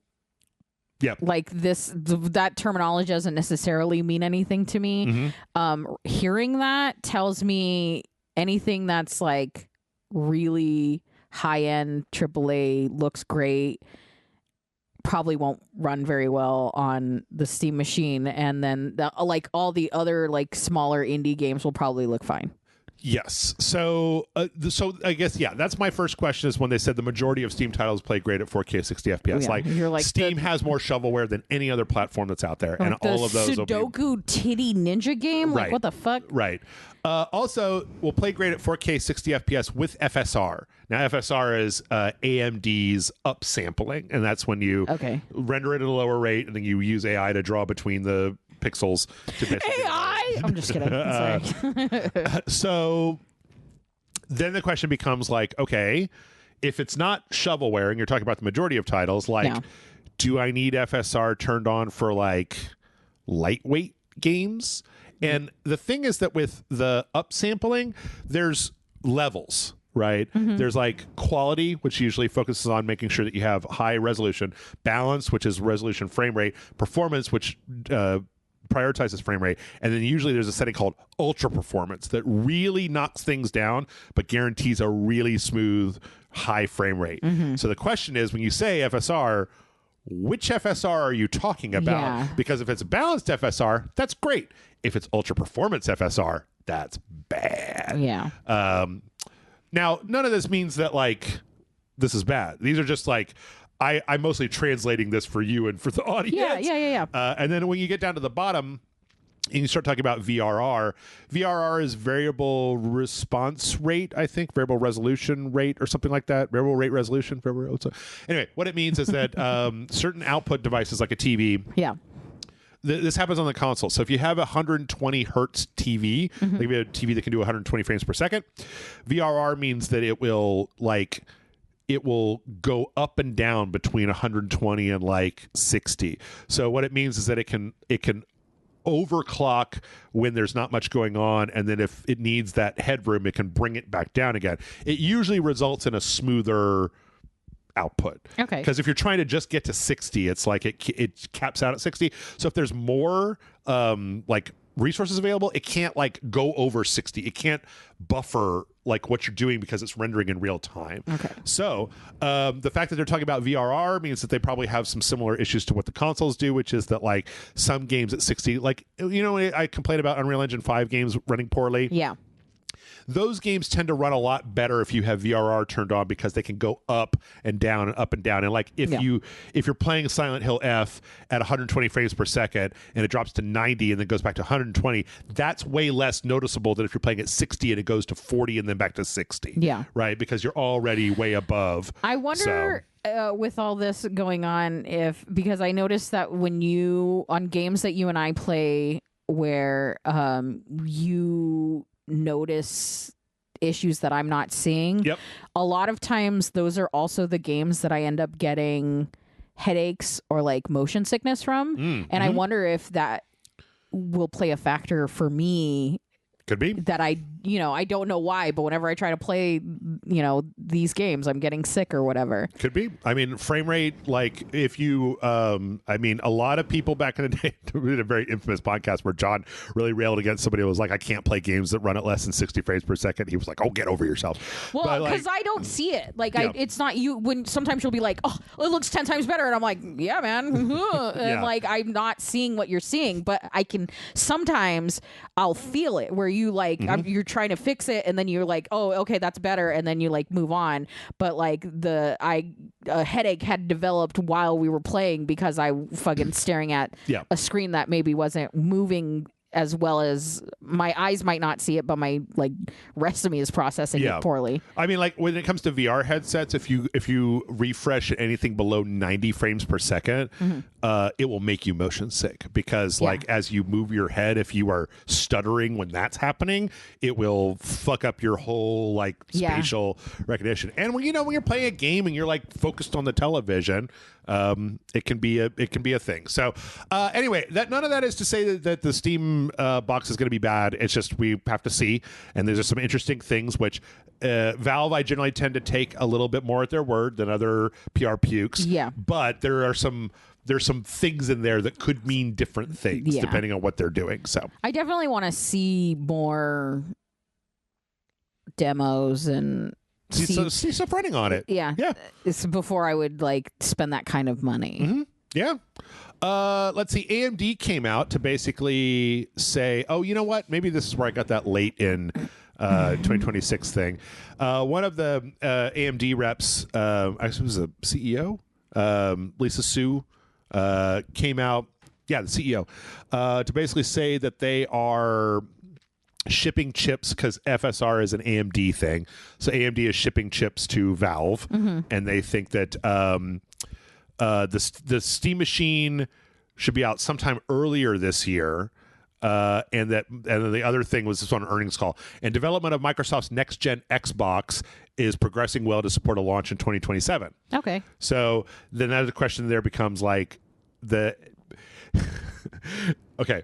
The next console generation was supposed to start next year. Yeah. There's a lot of rumors that Sony has pushed it back because with the supply shortages and like the fact that nobody is super duper clamoring for a PS6 right this second. Yeah. The idea that if Xbox puts out something that is markedly different than the Series X, that could be a thing. But man, they've already raised the price of that thing 3 times, and all of the rumors are that the next one's going to be even more expensive. Yeah. And Microsoft has didn't they shit say, like, numbers. Luxury costs, which would imply way more than even like Steam. Yeah, it's creeping back up again, and I think that they've lost the plot. Like the idea that Microsoft is trying to make a machine that you can run Steam on, an Xbox that can run Steam, that's more of a PC than the current consoles. Well, that's an interesting idea, but the idea is that every year the Xbox hardware sales go down. Yeah. Like they've never gone back up again, and they're in an even worse spot now where they've raised the price of the expensive one, and the cheap one can't run anything worth a shit. Yeah. So I don't know. Yeah. We'll see what happens. We got to speed it up a little bit. Okay, so that's good because I got a lot of stuff that we can skip. Yeah. There's a big fat Overwatch thing that happened. Yeah. That had a bunch of announcements. One of the other things though that they had that we haven't seen in a long time is they had one of the little shorts. This is about the main character, or the new character Vendetta, this lady who's got a big sword, who's like an Italian lady, I guess. Okay. And like he used to run Talon. I don't know how much you remember about Overwatch. Talon were like the bad guys that Widowmaker and fucking Reaper were part of. Apparently like Doomfist killed her dad and then took over. And so in this short, she like goes back and basically fights Doomfist and takes over. And so this year they're trying to, I think, woo some people that are more into the story back. This year is an overarching story that will take place over the entire year that is basically this character is like fucking turning on the we're gonna attack people for real, not work in the shadows bullshit. And so it's a Talon versus Overwatch thing, to the point where they have an option where you get to pick which side you want to be on. Ooh. And then if your side wins every week, you get new stuff. And it's a pretty good, Blizzard's got a good cinematics department. Yeah, they really do. So she has a fight with Doomfist. And is it true that they stopped calling it Overwatch 2 and are just calling it Overwatch? Yep, that was the last thing they announced, was that they've dropped the 2 from Overwatch 2 and it's just called Overwatch. Yeah, we're back to number 1, baby. And apparently, okay. They're like, we just didn't want it to be a thing where people were like, well, what if they put out an Overwatch 3? It's like, no, we're in it for the long haul. And I'm like, bitch, Destiny 2 was a thing for 8 years. Okay. Nobody's going to stop playing Overwatch because they think there might be another one that's coming out next week. Yeah. Especially the way that you guys are doing things. Now, I will say there are actually some interesting things that are here. Mm-hmm. I'm not interested in going back to Overwatch, but they had a pretty decent showing. This is a good idea, getting the fucking story that brought a lot of us in back on Front Street. I think using Vendetta, the new character, is a good thing because she was kind of a cool lady with a big sword. Yeah. They are announcing they're going to put out 10 new heroes this year. Mm-hmm. I saw something about. And 5 of them are coming out in the first quarter. They're putting 5 of them out back to back. Now. And those 5 heroes are interesting. There's a tank called I don't remember them. There's a lady that's a tank. She's a big she's got there's a guy that's like an ex Overwatch guy that's now all cybered up and he's on the bad guy team. Betrayal. There's a cat. There is a cat that rides a jetpack. That's a new support thing.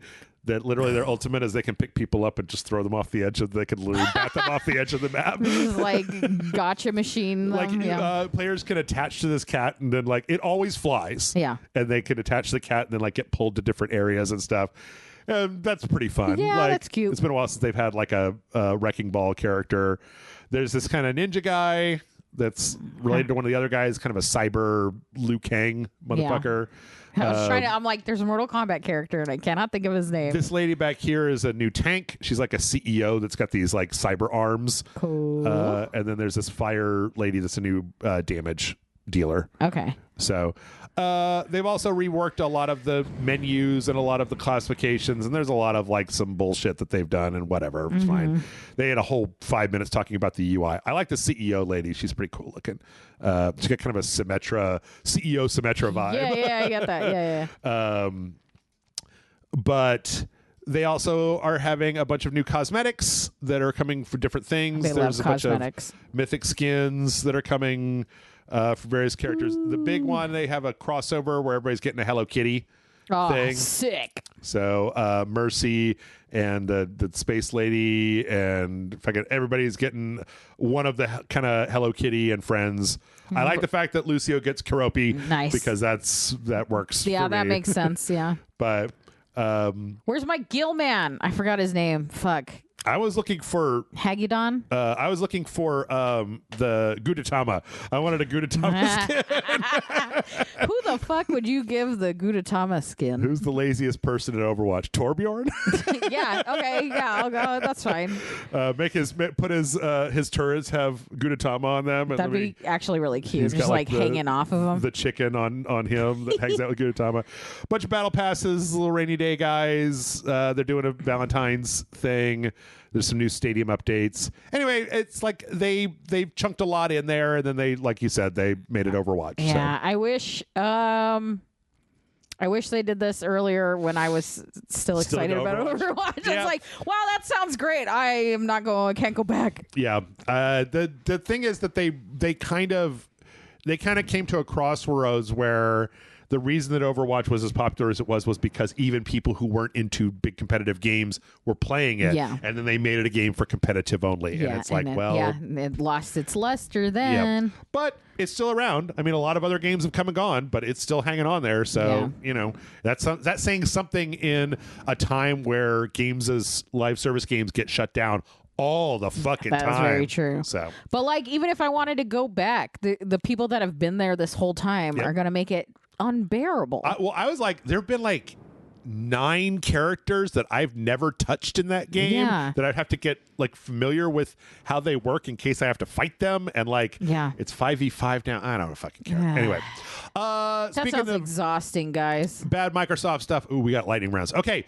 so bad news, everybody. Outer Worlds 2 did not sell well enough to make a sequel. Obsidian put out 3 games last year, and people online are generally like, well, you put out 3 games. By the time you got to the third one, it was like, you've worn us out with these Obsidian games. You literally put out the medieval one, and then the one where you're tiny, and then the sci-fi one. Yeah. So they're working on something else, but we're probably not going to get another Outer Worlds for a while, which I don't know. Outer Worlds 2 was kind of mid-high. I played it all the way through. I cared a little bit about it, but it just wasn't quite as good as the like best a stuff. C+ game. Yeah, I would give it a B-. B- game. Okay, so there was a countdown on Amazon. Amazon had a Fallout page that had a bunch of little things that you could click on, and there was one thing that you could click on that was a countdown for when the last episode aired, and people were like, ooh, we think it might be that Fallout 3 remaster that has been the worst kept secret, or maybe a New Vegas remaster. Yeah, it was none of those. It was just like they're like a plushie. An area from the end of the series that would have been like a spoiler if you'd seen it ahead of time, and some behind the scenes stuff. So sorry, everybody. I had my hopes up too. Yeah. I also tried to get New Vegas running with mods last week so we could play it, but I couldn't get the mods to work. So sad face. All right. There's a game called Ashes of Creation that was a kickstarted MMO that a guy made. Then they got $3.2 million. Sure. Apparently the guy that was the head of the whole project got ousted by the board of directors, who started doing things that he said in a quote like he couldn't be behind. Okay. And then a bunch of developers walked out, and then a bunch of developers got laid off right behind that. And the game is now like really on the cusp of getting shut down, and those $3.2 million are basically just going to be fucking like gone. So yeah. Interesting. Yep. There's a little bit more to it. Not a lot that we've seen so far, but just a reason to remember that kickstarting a thing does not mean that that's throwing money away.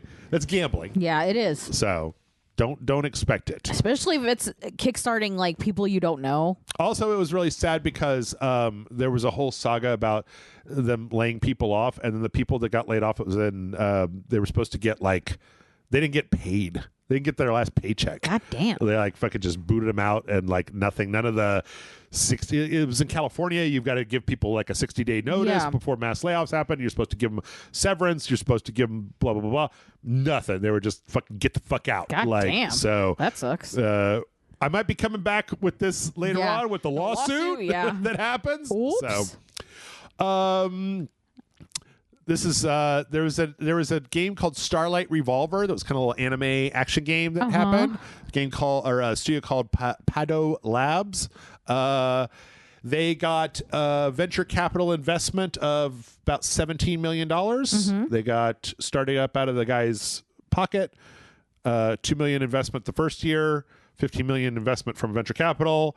It's all gone, and the studio is shutting down. They weren't able to get a game together. Yeah. And at the very last minute, in a Hail Mary attempt to try to save it, they put out a game in early access that was like okay. They didn't sell enough for them to keep working on it. So they took the lessons they learned from that, and they tried to put together like a pitch game for investors. And then as we live in this particular hellscape, there are no investors. Does it have AI in it? No, get the fuck out of my office. So rough. Yep. It's pretty much done. Just donezo. Sad. Yep. Speaking of sad, the original creator of Prince of Persia, Jordan Mechner, put out a statement about the cancellation of the Prince of Persia Sands of Time remake that is pretty heartfelt. I recommend everybody go read it. Is it sad? Are you going to cry? He's very sympathetic. He's like, there's nothing worse than putting 3 years into a game that gets canceled. Yeah. Like, you think that it's going to be your stepping stone to like more parts of the career. In a lot of cases, you're not allowed to show anybody what you spent your work done on it. The decisions are so far above your head. It's such a like sweeping the legs out from under you, people you worked with. And it's just like, especially when with this game apparently was kind of like 2/3 of the way done, to the point where it's like, wow, we were in the home stretch and y'all were just like, nope. Bye. That's rough. So that sucks. Yeah. What is this? Words like loss and grieving might seem exaggerated, but artists put their hearts into their work. Memories of nights and weekends spent in studio crunch instead of at home with loved ones. Sacrifices that felt worth it at the time only add to the pain retrospectively once the object ceases to exist. So, I mean, like, yeah. Let's see, that guy that I mentioned a few weeks back that went on and talked a little bit of crap about Ubisoft's return to work policy that they're using to try to like soft fire people where everybody's got to come back to the office, has himself been terminated. Cool, would have guessed. Yeah, he was put on like some executive leave for like there's a business term, I forgot what it is, where it's like you're not supposed to do anything that could potentially make like the value of the business go down. So you're constrained from like talking shit about the business in a way that might make it lose value, which then would hurt the business and the stockholders. Is not what an NDA is? Sort of. But most people don't like sign a specific, shut up, my phone. Don't sign specific NDAs, I don't think, when you're like working. Like you could sign like a code of conduct. Yeah. But I don't think you sign a specific, I'm not going to talk about any of this at all. So, but Ubisoft's been on a real roll of fuckery recently. Yeah, that sucks. This is a downer, man. What the fuck's going on, Jeff? Well, people are here standing and crying and upset. Creative director of Beyond Good and Evil 2, Fuzzy Mesmar, came out and said... I'm sorry, his name is Fuzzy Mesmar? Fauzi Mesmar. I don't know how to pronounce that. Sounds like a Muppet's name. Yeah. Said they're still working on it. Sure. Even though we haven't heard jack shit for a long time. Yeah. The main guy left. The guy that took over after he left died 2 years ago of just cancer. And so it's been like 15 years in development and nobody's heard anything. It's been in development since 2007. Jesus Christ. And they showed it off in 2017. Yeah. And then we haven't heard anything since. So, but apparently it's not canceled. Yay. Still around. Yep. Good news for all you Division heads. Division heads are eating well. Ubisoft, there's the 10th anniversary of the Division. There was some shots a few weeks back of like a press event where they had the Division Definitive Edition, and people were like, oh, what's that? Are they going to do a remaster, like make it run well on next gen systems? Yeah. No. So when you said eating well, what did you mean? Well, there is a new version, and it's basically like it's just the gold version with all the expansions plus every single pre-order cosmetic and like paid cosmetic that they ever put out for the game, and like additional stuff, Ultimate bonuses, everything edition. Yeah. And the game apparently was updated in December to run at 60 frames per second at least on the PS5. So sure, best you're gonna get, kids. Yeah, apparently Division 3 is still in development, so we'll see. Okay, let's see how many of these can I cut. I'm going to cut that one. Okay. High Guard. I don't know if you've been familiar with the High Guard saga. So at the Game Awards, Jeff Keighley made a big deal out of the final thing they showed. Oh, yeah. It was a game called High Guard. Yeah. It was 3v3 multiplayer. And people were like, huh? And people were like, huh? And then it came out last week, and it was like, oh, I hate this. Yeah. This kind of sucks.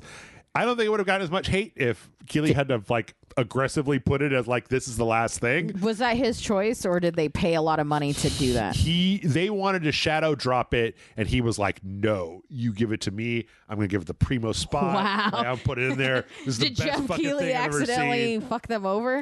A little bit, yeah. Yeah. So their player Jeff, come on. Player Jeff. count went off a cliff as soon as it came out. People took a look at it, didn't like it. Overwhelmingly negative pretty much everywhere. One of the big problems with the game is that it's 3v3.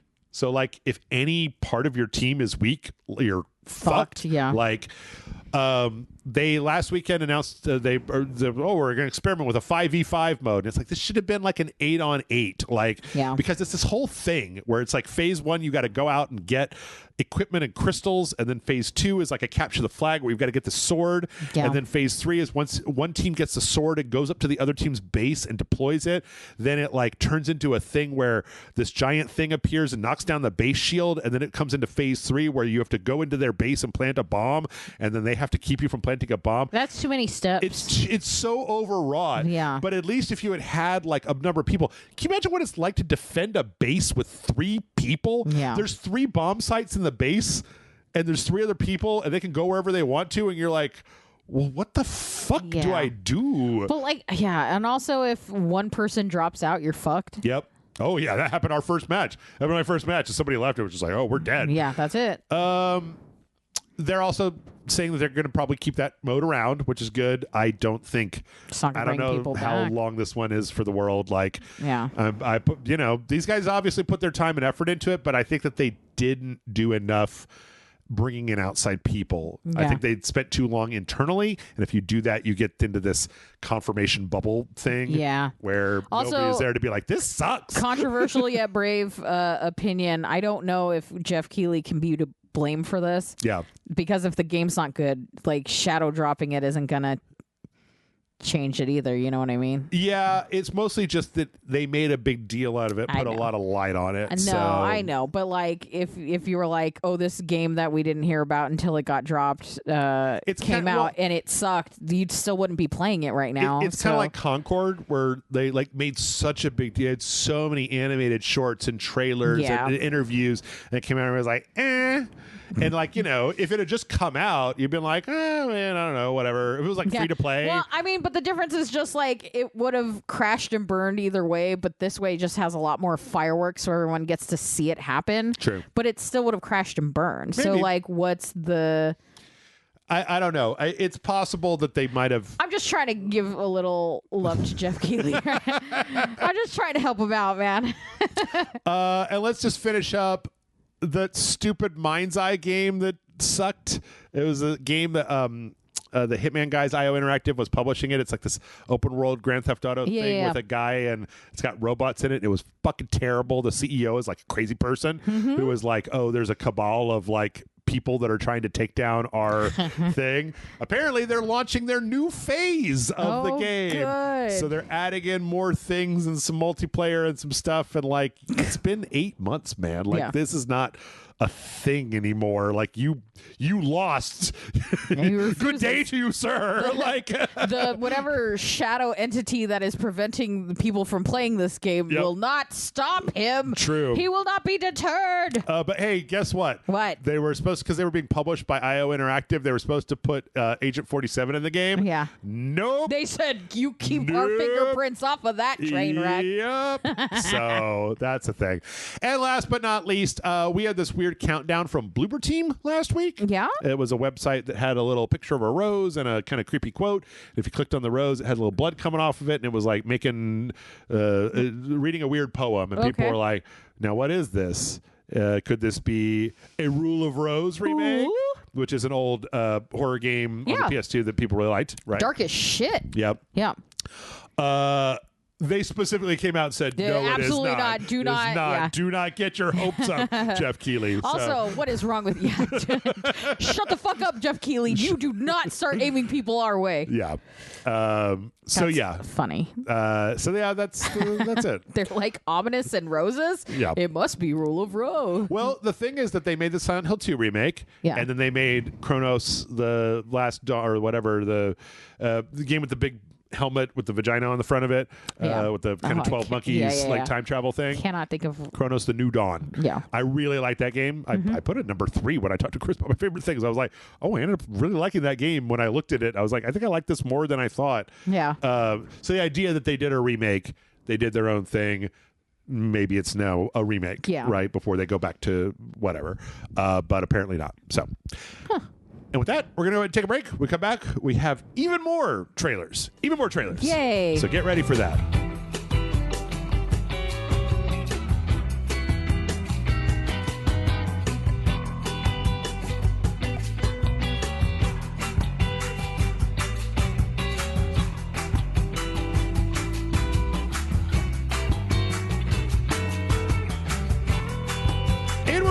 Were you guys standing this whole time? Jeff didn't tell you could sit down. I didn't say Simon Says. Yeah. Sorry, guys. I didn't say Simon Says for whatever, so you guys lost Simon Says. I'm sorry to tell you. Wow. But we're back. We got some trailers left to go. I actually cut like a lot of the trailers this week. So really? We went over in the first 2, so maybe we'll get maybe we'll make up the time in this last one. Nice. Sure we will. Every time I say that, it doesn't act. It gets worse and worse. Hey, whatever.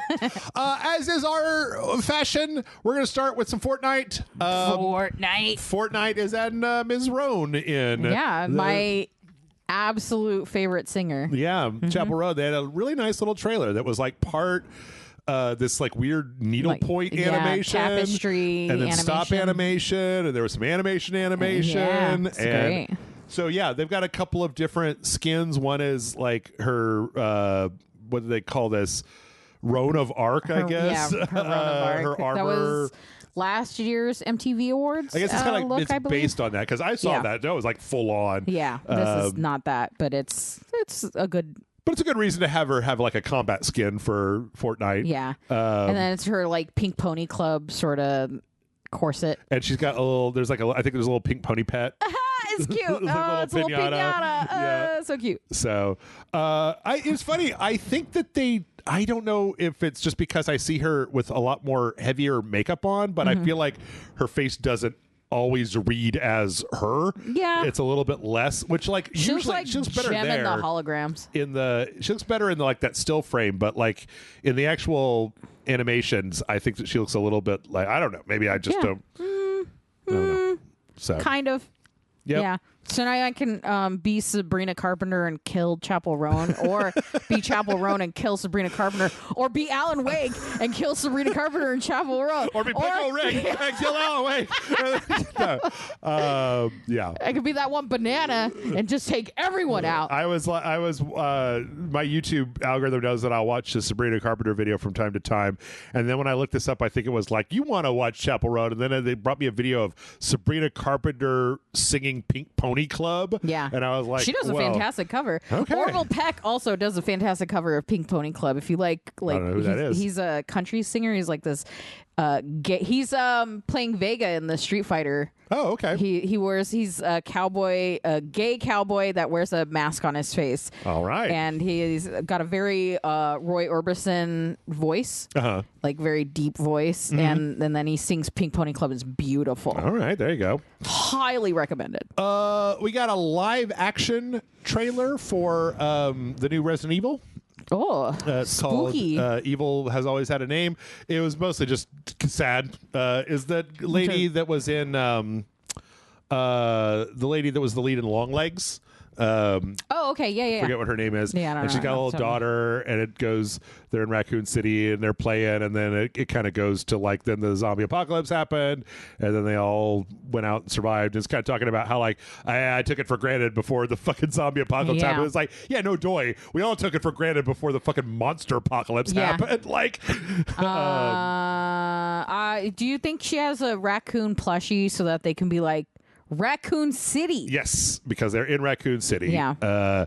So it's a decent little short. Like this one I like better than when they do the live action trailer. This is just like a little vignette. Yeah. As opposed to the like, we're doing the live action trailer that just shows people dressed up like the people in the game. Yeah. I mean, that has its fun too, but so yeah, they end up running away from a bunch of zombies, and at the end there's like I think there's like a liquor or one of the big BOWs. And then it's real sad at the very end because they basically show they show the Raccoon City all blown up, and then on the outskirts you can see it shows the lady walking, and she's got the picture of her and her daughter, and then when they go up she's a zombie. Yeah. And she's literally standing over the grave of her daughter. Yikes. And then like she gets shot by somebody, and but the interesting thing is people are curious about the characters that shoot her because they have these lines of dialogue where they're like, what do they say?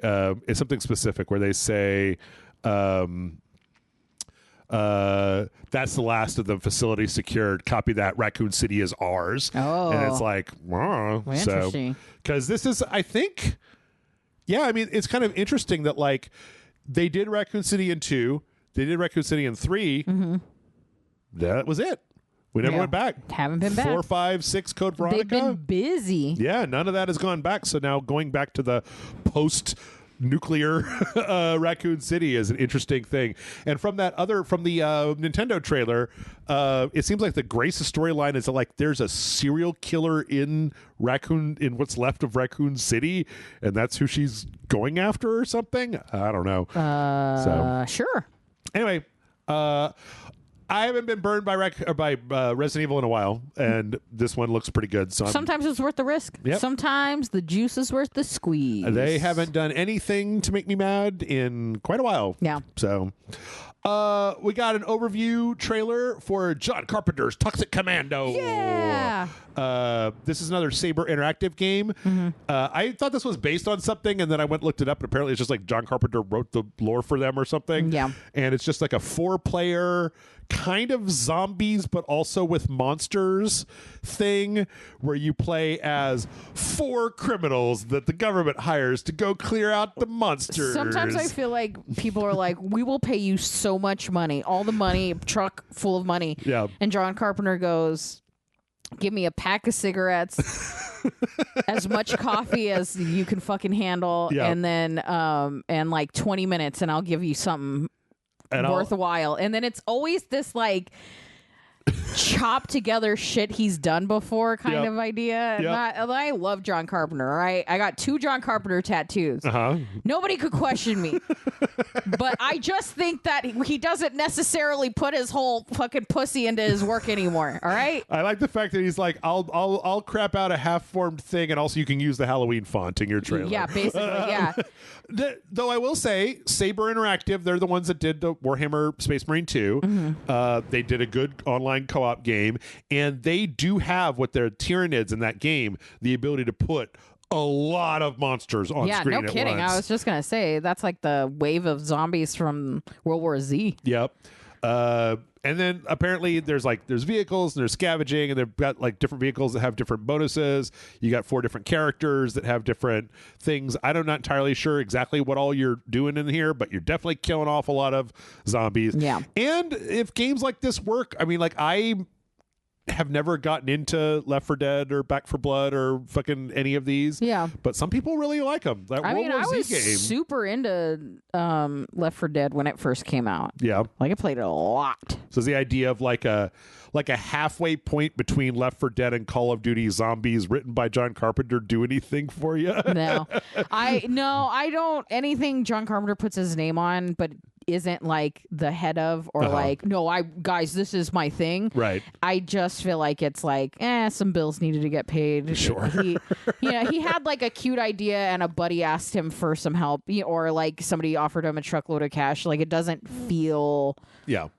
He comes out with comic books every once in a while, and it's like he didn't write it. He had a conversation with somebody for a couple hours, and then they wrote it. You know what I mean? Yeah, like, you know what would be cool? And then they make it for him. Yeah. And it's like, that's more power to him, but like... Yeah. So, yeah, I don't know. I mean, this looks like it looks really a little generic, but I also feel like this is the sort of game that could end up being like a thing that people get really into. Yeah. That like it doesn't have like the widest audience, but the people that are into it are fucking into it. Yeah. So basically any other John Carpenter thing. Or Saber Interactive for that matter. Like the idea that Warhammer Space Marine 2 kind of was a thing when it came out. Very true. Let's see from there. Also, that's not to say the game didn't look fun. I'm just saying you're not going to sell me on John Carpenter's name. Yes, the name isn't going to no cachet. Yeah, it does. I can't trust that his name means that it's going to be some good horror thing or something. Like that's not what. That's all I'm saying. Next up, we got the third. This is the final kind of dev diary thing for Chrysol Theater of Idols. I'm super duper duper into this game. I don't know if I've showed it to you before. It's like you're in this kind of Spanish themed place, and they've got all these like Catholic kind of marionette, like kind of painted saints puppets and cherubs and stuff. And this one goes into the way the weapons work. I actually had figured this out from before, but it's interesting. All of the weapons reload using your blood. So when you no, I mean literally, like the pistol has. So does it take your life? Yes, it literally actually takes your life away. So you can see the pistol has like spikes on the handle, and when you squeeze them, it like the blood goes into the gun.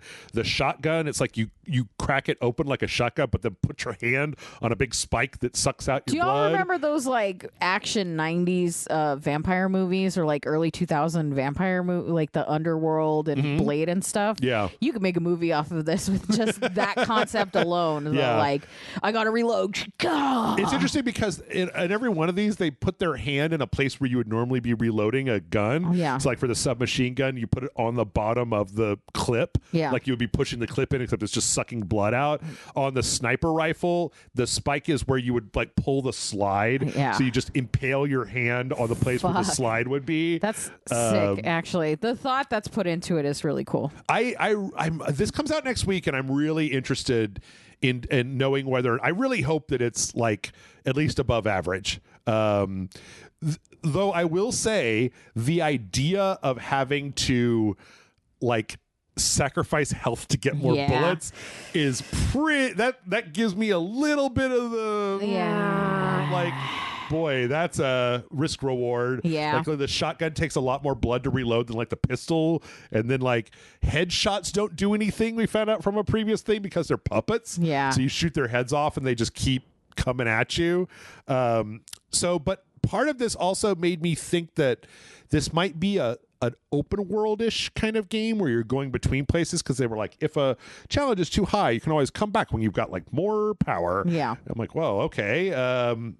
Also, it's worth noting in this trailer that a lot of these enemies seem like the base enemies seem pretty lackadaisical. Yeah. They're not just like super duper running all up on you. They're more, they move like zombies. Yeah, zombie staggering towards you. Yeah. But I don't know. I'm really, like I said, I'm really hoping that this one is good, because I love the art style. I love all the aesthetics. everything I've seen from the trailer seems like it's running relatively well. Got that like vaguely Del Toro vibe to it. I like the previous one where they're talking about the enemies, where they wanted every enemy to be like a representation of something that would be on a church. So they have like the candles are like the cherubs look like candles, and like there's that enemy you saw that looks like a stained glass window come to life. So yeah, I don't know. I'm super duper into it. I'm probably gonna get my heart broken, but so it's for like different and new and like a good artistic like twist on something. Yeah. I'm fine with getting my heart broken. Yeah. Like, I think that's fine. We may have to check it out next week. Michael really wanted to play this one too, but there's a My Hero Academia game, and I'm not going to make you play that. I'm going to be like, who's that? We got a trailer for a game called Corner Shop Night Shift, which is another horror / run a supermarket game. There was a game that came out. Why do you guys want us to work so bad? There was a game that came out this week called Hellmart. That was the same that I literally bought, and Tessa and I got 10 minutes into it. It ran like such ass. I was like, I just can't. Ripcord it? I just can't, yeah. But I don't know, maybe this one will be better. This one appears to have more different and strange stuff. Things going on. Hellmart one just seemed like during the day it's creepy, and then at night there's like a big... Remember that game we played where you're working as the Amazon warehouse? Yeah. And it was just like every night there was the same monster chasing you around. Yeah, we were like bored real fast, but we got into the... Yeah. The working aspect. God damn it. So I kind of like the idea that this seems like it has a lot more diverse stuff. Yeah. Coming out the 12th of March. So Corner Shop Night Shift. Even though, I don't know, I can't tell if this is like an AI thing at the end or not. But yeah, I don't know. It's hard to tell anymore. I don't even know if I'm AI or not. It's a game called Sumerian 6 that came out last year. I think it was on Game Pass, and it's coming to PlayStation. This is like a bunch of... Is there a bear in the troop? Yep. There's a bunch of occult commandos fighting Nazis during World War II, and like one of them is a werebear, and one of them's like a witch, and one of them's like a big fan of murdering Nazis. Well, wait, I got a trailer that you're going to love in a little while. Hell yeah. This runs very similar to Shadow Tactics or Desperados. Okay. Like this game has been out for a while on the PC and the Xbox, but they're putting it out on the PS5. And I really like these games, and I wish that they would get more attention. So I wanted to talk about it. But yeah, it's just one of those like little top-down tactical games, and it's coming on March 6th. The bear's wearing pants. I'm sorry. I'm distracted by the one the pants, thing. The bear pants. The bear pants. He's the reverse Pooh Bear. Yep. He's Mickey Mousing it. That's true. Let's see. That was a Devolver Digital thing. Speaking of Devolver Digital, we got an update to Stick It to the Stick Man. Hell yeah. This is official Company History Month update, which is an update that shows how the CEO of Stick It to the Stick Man became the CEO. Oh. But the thing is that the whole thing, like the other Stick It to the Stick Man is like 3D. And this one, they've got it like cell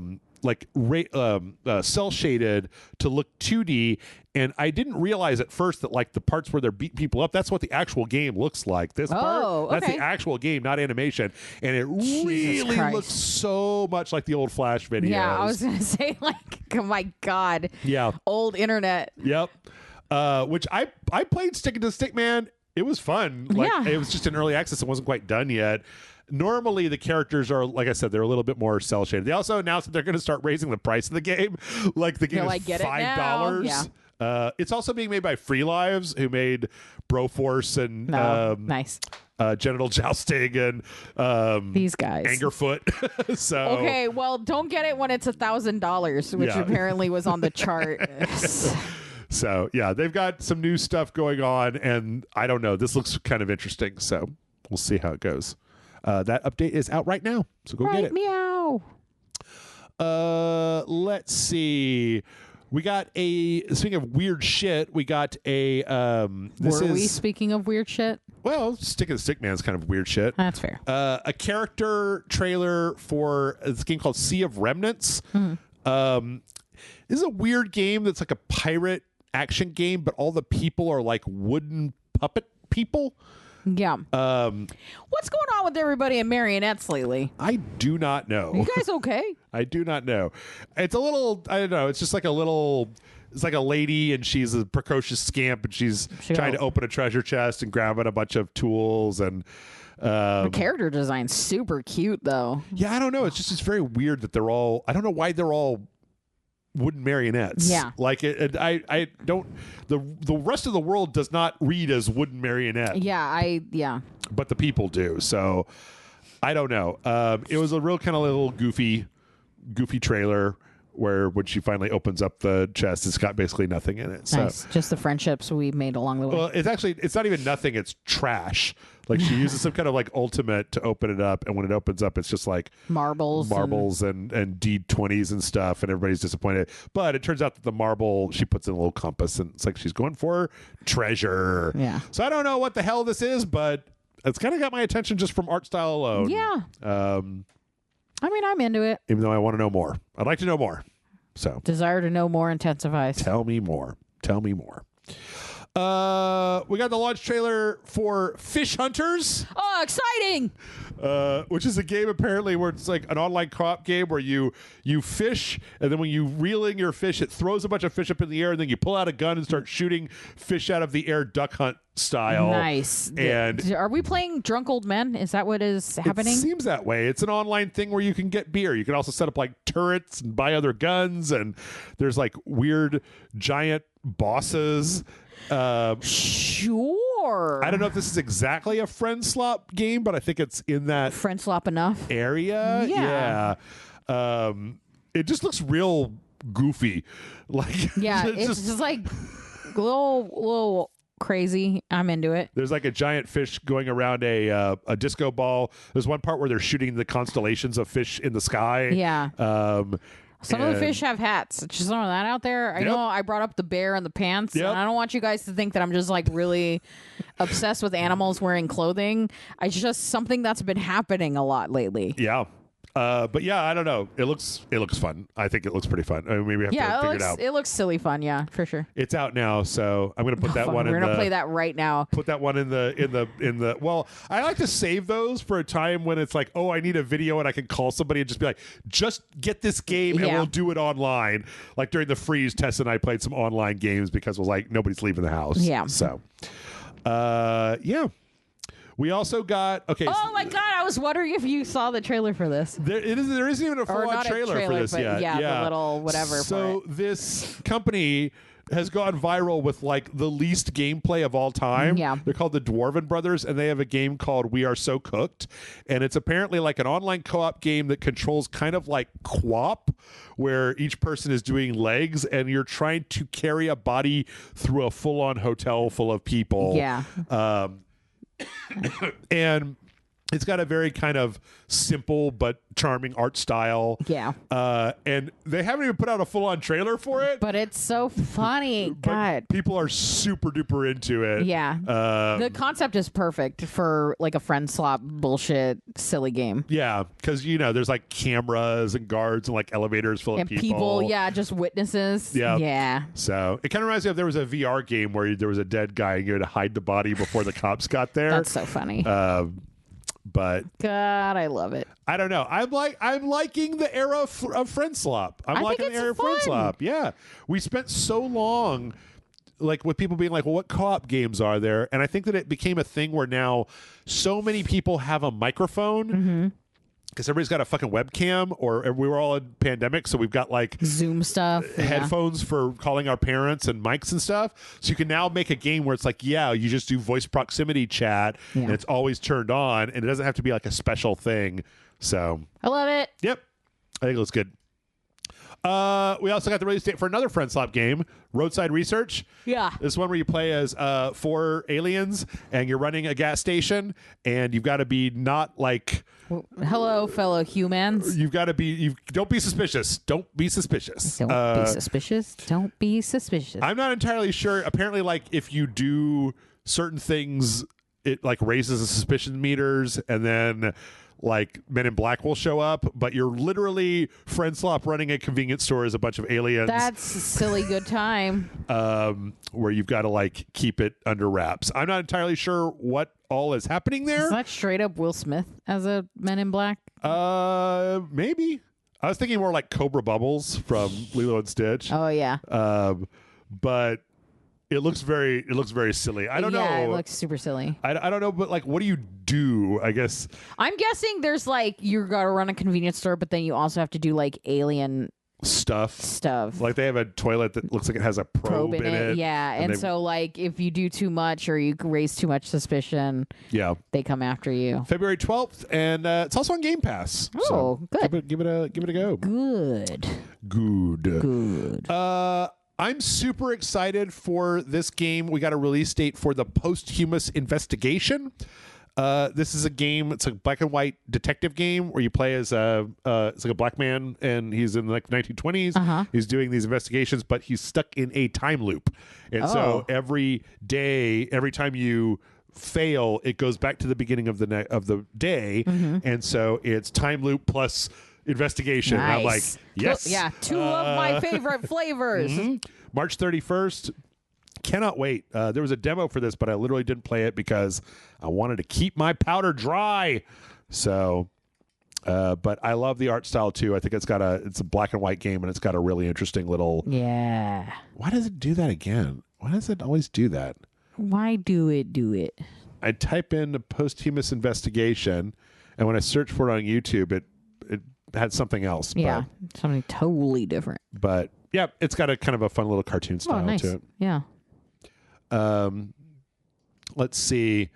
If you want some more Nazi killing, I do. We got this trailer. It's a very brief trailer for a game called Nekome Nazi Hunter, and it looks a lot like what if Inglourious Bastards was made by like Peter Jackson back in the Dead Alive days, because like I had to hit I am 18 or older because the Nazi killing is incredibly bloody and violent. Holy shit. It's some Pixar dudes murdering the crap out of each other. That looked fantastic. Or maybe Inglourious Bastards by way of Paul Verhoeven via the RoboCop levels of blood. Like it looks. I'm gonna stab every Nazi in the dick. Like just damn. Damn. That was a 54-second trailer. Yep. And it is brutal. And only about half of it involves stabbing Nazis, but it all involves stabbing them Nazis. Yeah, so. Holy shit. Yep. Looks great. Wow. I can't wait to see more. Can't wait to see more. Would love to see more. So, yep. An upcoming single-player, third-person action combat game. You are speaking my language. I do love a feel-good game. Yep. Let's see. We got the reveal trailer. Some of these, I usually try to have like a flow, but some of these trailers just didn't work. We got a 5-minute reveal trailer on the PlayStation channel for this thing called Geni Gods, Neza. This is another like Chinese third-person action medieval fantasy kind of game. Okay. With a lady. It's like mostly just a boss fight against a weird headless god man, and it's kind of impressive. Like I don't know why this is a thing where it's just like we're seeing all of these kind of single player Chinese developed third person kind of medieval action games. There's a trend going on. And the other thing I didn't realize is that Neza is like a specific deity in Chinese religion. Okay. Like actually last year when you look at the box office returns, there was a movie called Neza 2 that's on HBO Max. It was the top earner worldwide for the entire year. It's a CGI movie about a little kid who is the god in question. So, but yeah, this seems like it has something to do with fighting against like deities. And the only problem is that I don't think that these Chinese games know how to cut a trailer very well yet, because this is a 5-minute trailer. We're on minute 2 and the next 3 minutes are just fighting this one boss. And it goes on and on and on and on and on. So I don't know. I'm gonna keep an eye on it. Like the characters and the art design and stuff looks pretty good. And these are such a roll of the dice that sometimes when they're good, they're like very good. So Might be worth it. Yep. We got an announcement trailer for Shadowstone. So, do you remember when we played, what the fuck was the name of that? Sunderfolk, the game we played with our phones? Yes, that was such a blast. This is a spin-off of that. Oh, okay. That involves some of the same characters, but they're trying to exit a roguelike area that's like this dark fantasy realm that they're trapped in. Mm-hmm. So I think it's got similar systems. It's still a tactics hex-based grid thing. Yeah.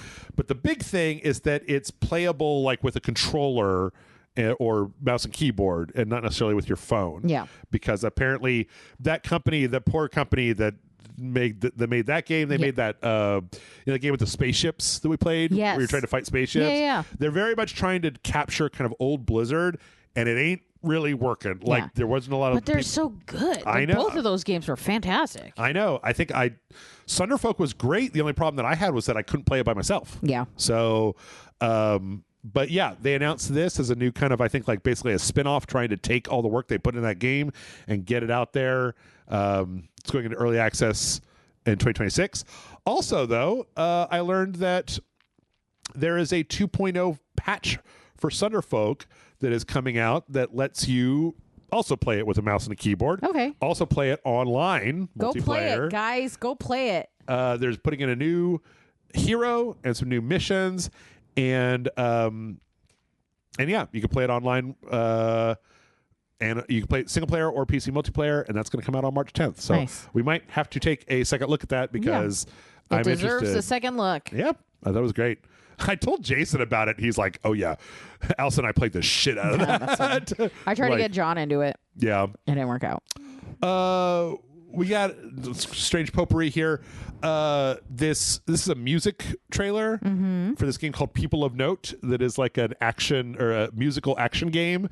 And this is a whole song where they've got like this lady that's kind of like a modern pop star. Yeah. And she's trying to get this like dude that used to be in a rock and roll metal band to join her. And he's like, no, I don't play pop music. I only play fucking rock and roll metal. And I'm not about to change a tough guy. my ways for you. Yeah. And they do a little duet where they go back and forth, where he does his section in kind of like a kind of a rock style. Yeah. It's kind of light metal, like not exactly. He's got a very like his voice is very it's very melodic. It's not like Rob Zombie. It's like I don't know.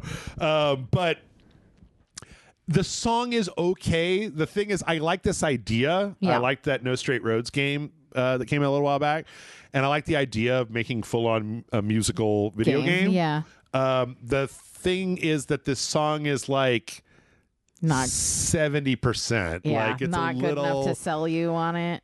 And the thing is that it should be better because it's this duet between pop and rock and roll, both trying to extol their own virtues. And it's just like it's almost there, but it needed like more. Yeah. It needed another pass. It needed a little bit more smoothing out. And I kind of feel that way about this entire game. Like the character models are good, but not great. Yeah. The music is good, but not great. And I feel like it's just going to end up being a bit of a wash. Yeah. Like, There was that one with the Greek gods that Tess and I played that was like a musical where you played as a person that made all these Greek gods, and then they would all had musical numbers that had better music. So yeah, it should have been ska. Maybe that would have made it better. What if there's a ska level? What if it's you get a ska drummer? For Don't get me excited about something like that. It's not going to happen. It never happens. Yeah. I don't know. I want to like this game more than I do, but maybe it'll surprise me in the end. Hopefully. I always hope for a good game. We got the pre-order date for and reveal of Icarus coming to consoles. Icarus is a game that was made. What is it? Is it the Rust? No. Is it the DayZ guy? It's been out on the PC in early access for a little while. Okay. And it was made by nobody. Okay. All right. I thought this was made by somebody else. Maybe it was just promoted by that guy. But it's a game where it's like you're on a space station. There's like an alien world. And they kind of send you down to the alien world with nothing, and then you've got to like survive and collect survive and collect like resources and send them back at periodic updates. And I think it might have a bit of an extraction shooter thing where it's like, if you die, you lose everything that you collected up until that point. Yeah. It's interesting. I think it got pretty decent reviews when it came out, but I never played it because I'm kind of afraid of both of those games that I've talked about. Yeah. But now knowing that it doesn't have anything to do with them, I don't know. I've been on a survival game kick, but I got to finish Satisfactory before I do anything else. Yes. It's the current brain eater in my life. Eater of the brain. And then last but not least, we got a 30th anniversary trailer for Ace Combat 6. Huzzah. I know. Came out in 2007. Or the Ace Combat 6 came out in 2007. Christ. 30th anniversary of the Ace Combat franchise. Okay. I think this was only worthwhile because next month's PlayStation Plus games, this is one of them because it was a PS4 game. Yeah. And I've never played an Ace Combat game. They've got a new one that's coming. Oh, wait, no. This might be the one before. Is there any Ace Combat 7? Shit. I could be wrong. Uh-oh. Hold on. Because I think that might be one gen back. Yep. Ace Combat 7 is the one that's coming out next month. But, yeah, I don't know. It's still out there. I've never played one of these before. They're very weird games where it's like they're all Top Gun modern military planes, but then like the people that employ the soldiers that drive the planes are like anime kingdoms at war with each other. Sure. So it's a little bizarre. Yeah, that's kind of weird. You know what? And that's all our trailers. Let's wrap it up with a few other things. We got our first February 2026 Game Pass lineup announcement. Anything good? There's some good stuff in here. Nice. As of February 3rd, so by the time you hear this is already out, Final Fantasy II, that's the Pixel remaster, and Like a Dragon, Pirate Yakuza in Hawaii. Oh, yeah. John was excited about that. Are both out there. For the rest of the month, we got Madden coming on the 5th, Paw Patrol Rescue Wheels on the 5th. Fuck yeah. Relooted. So Relooted is February 10th. I'm interested. I haven't heard anything about that game. This poor game is going to get savaged. Yeah. It's about a crew of like African thieves that are stealing back their culture's artifacts that are in a museum. You have a single place where you plan a heist. You go into the museum and you plan the heist. And then the heist part is like you get in, and then from the trailer, it seems like whenever you get the thing, there is a then there's like a mad dash to get out where you're trying to like parkour and slide and go through stuff. So, and then in between, that's kind of interesting to me. They're bringing out information about various actual artifacts that are holed up in museums that should probably be given back to the people what made them in the first place. Yeah. So, I want to be very clear when I say that, like, I know what the internet is like, especially right now.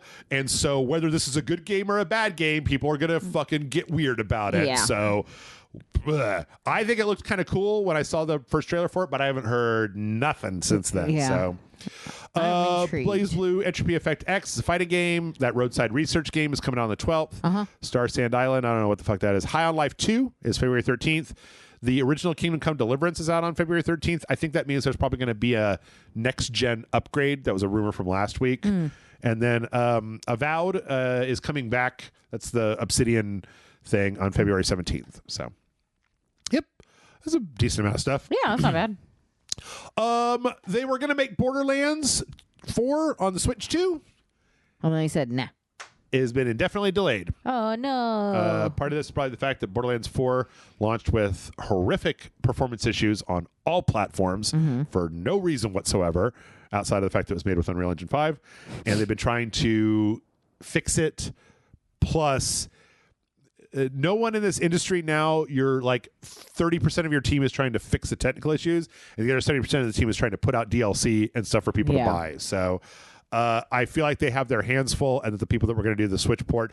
One person apparently said that saw it, like that when they saw it at an event that was barely running at 30 frames per second with 4 enemies on the screen. Yikes. In docked mode, where it's supposed to have more power. Yeah. So, yeah, probably not going to be happening anytime soon. No. Yep. Speaking of what the fuck, Rainbow Six put out a little teaser for what appears to be Solid fucking Snake in Rainbow Six Siege. Are you going to play Rainbow Six Siege so you can play? Fuck no.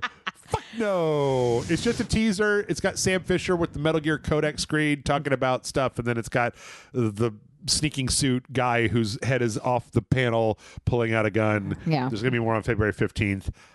This is just like, you can't get me, bro. Yeah. Like, you can't fucking get me with this shit. I did a little bit of this in Fortnite, and then I was like, oh, right, I'm getting the skins, but I'm never playing the game. Yeah. So you're like, no, I forgot. I'm an adult. No interest in it. But I guess February 15th we'll find out more. So there was a Neo 3 launch trailer that happened, and it had an interesting little asterisk. So it was basically talking about the PS5 version. Yeah. And it said, and when it came to the end, it was like Neo 3, PlayStation 5, console exclusive, asterisk. And at the bottom, asterisk, also available on PC, not available on other consoles until at least 6 months after February 6, 2026. So, like, what is that? May, June, July, August, September, October. Mm-hmm. So October, you could be seeing it on other consoles if they're getting right into it. So, yeah. Yep. That's barely exclusive. Yeah. Timed exclusive is so funny to me. These days we're on such low margins that, like, yeah, let's take what we can get. Having 6 months. Plus, it's probably just PlayStation being a dick. Poker Night at the Inventory. Jesus. Something, a name I've not heard in a long time. Yeah, what? Is coming back March 5th. Why? So for anybody who doesn't know, Poker Night at the Inventory was a Valve thing where you played poker against Max from Sam & Max, Tycho from Penny Arcade, the Heavy, and Strong Bad. And apparently it wasn't Jesus like... Christ, I feel old. It wasn't a very good poker game. Yeah. And then apparently the little chatter that the characters did started repeating really quick. Fast. Yeah, I remember that. So they're putting out a new version of it. They're trying to make the poker game better. I don't know about adding more lines to it. Yeah. Here's the other thing is that when the game came out a million years ago, I forget what year it was. I think the article probably said 8,000 years ago. 2013. No, that was the sequel was in 2013. Poker Night at the Inventory. I don't know if it says. It was a straight $5 when it came out. Yeah. 2010. Fuck, I'm old. 16 years old. It was a straight $5, which is enough to pay for and hold on, I'll get to the end of this part. Which is enough to waste on a thing like this. Yeah, absolutely. $10 for the remake, but here's the thing. The original people bought it because it unlocked a bunch of skins in Team Fortress 2. This version will be unlocking those same skins. So if you missed it like the first time around, you can just buy the game to get the skins, which is a little, but okay. Fine. Sure. Whatever. Let's God, see. I feel old. Star Sand Island is a new life sim. It's coming out February 11th. Cool. I wasn't aware of this one. It's a little anime, like Stardew Valley, but then also apparently there's a bunch of like fighting dudes. Oh, what the fuck? I was not expecting the fighting dudes the part. fighting dudes part. Yeah. So yeah, if you're into that, apparently, well, there you go. Speaking of like life sims, Haunted Chocolatier is coming along. Ooh. There was an interview with the guy that made that Concerned Ape, Eric Barone, who talked about how like he's gotten better at doing updates for Stardew Valley because he just hired people and told them to make it. But then like they make it. He comes up with the ideas and tells them, and then they make them. And then once they're ready to do the entire thing, he goes into it and touches every single fucking thing to make sure that there aren't little adjustments that need to be made. All the while trying to work on I appreciate that he's somebody that like cares that much. Yeah. He basically was trying to work on doing updates for that game and make his new game, and he was like, I can't. Yeah. Like, I can only really do one of these at a time. So, yeah. And then... I bet he's really frustrating to work with.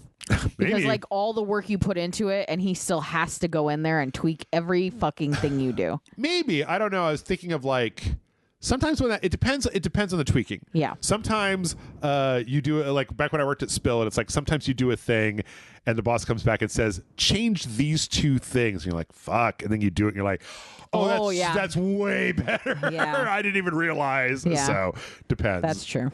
We got some fun stuff to wrap up with. Nice. Let's do it. All right. So I don't know if you know who Blurbs is. This is a guy that does heavy Red Dead 2 modding, and he does it at the behest of his audience. Yeah. Like one of his mods made a thing where whenever you killed a person in the game, it would generate a backstory for them that then would flash on screen as their life flashed before their eyes. One of them, he strapped 2 phones together and then put himself in the world, but then it was like tracking his actual movement so he could interact with stuff inside of the world. That's so stupid. His latest thing is he made the Pokemon in the game. I'm shocked it took this long for him to make it. So the other thing is his stream, even his little stream compilation here, which is 20 minutes long, shows him doing it. So like he creates a bocce ball at first, and like the first time he tries to do, let's see if I can find it. The first time he tries to capture something, was this it? Yeah, he throws it at a bird, and for some reason the bird's supposed to spin around and get smaller, but it just spins around and gets bigger. Yeah. So what tiny bird is like blown up to 3,000%. Like a kaiju bird. And he's got to kill it by trying to shoot the hitbox in the middle of the bird.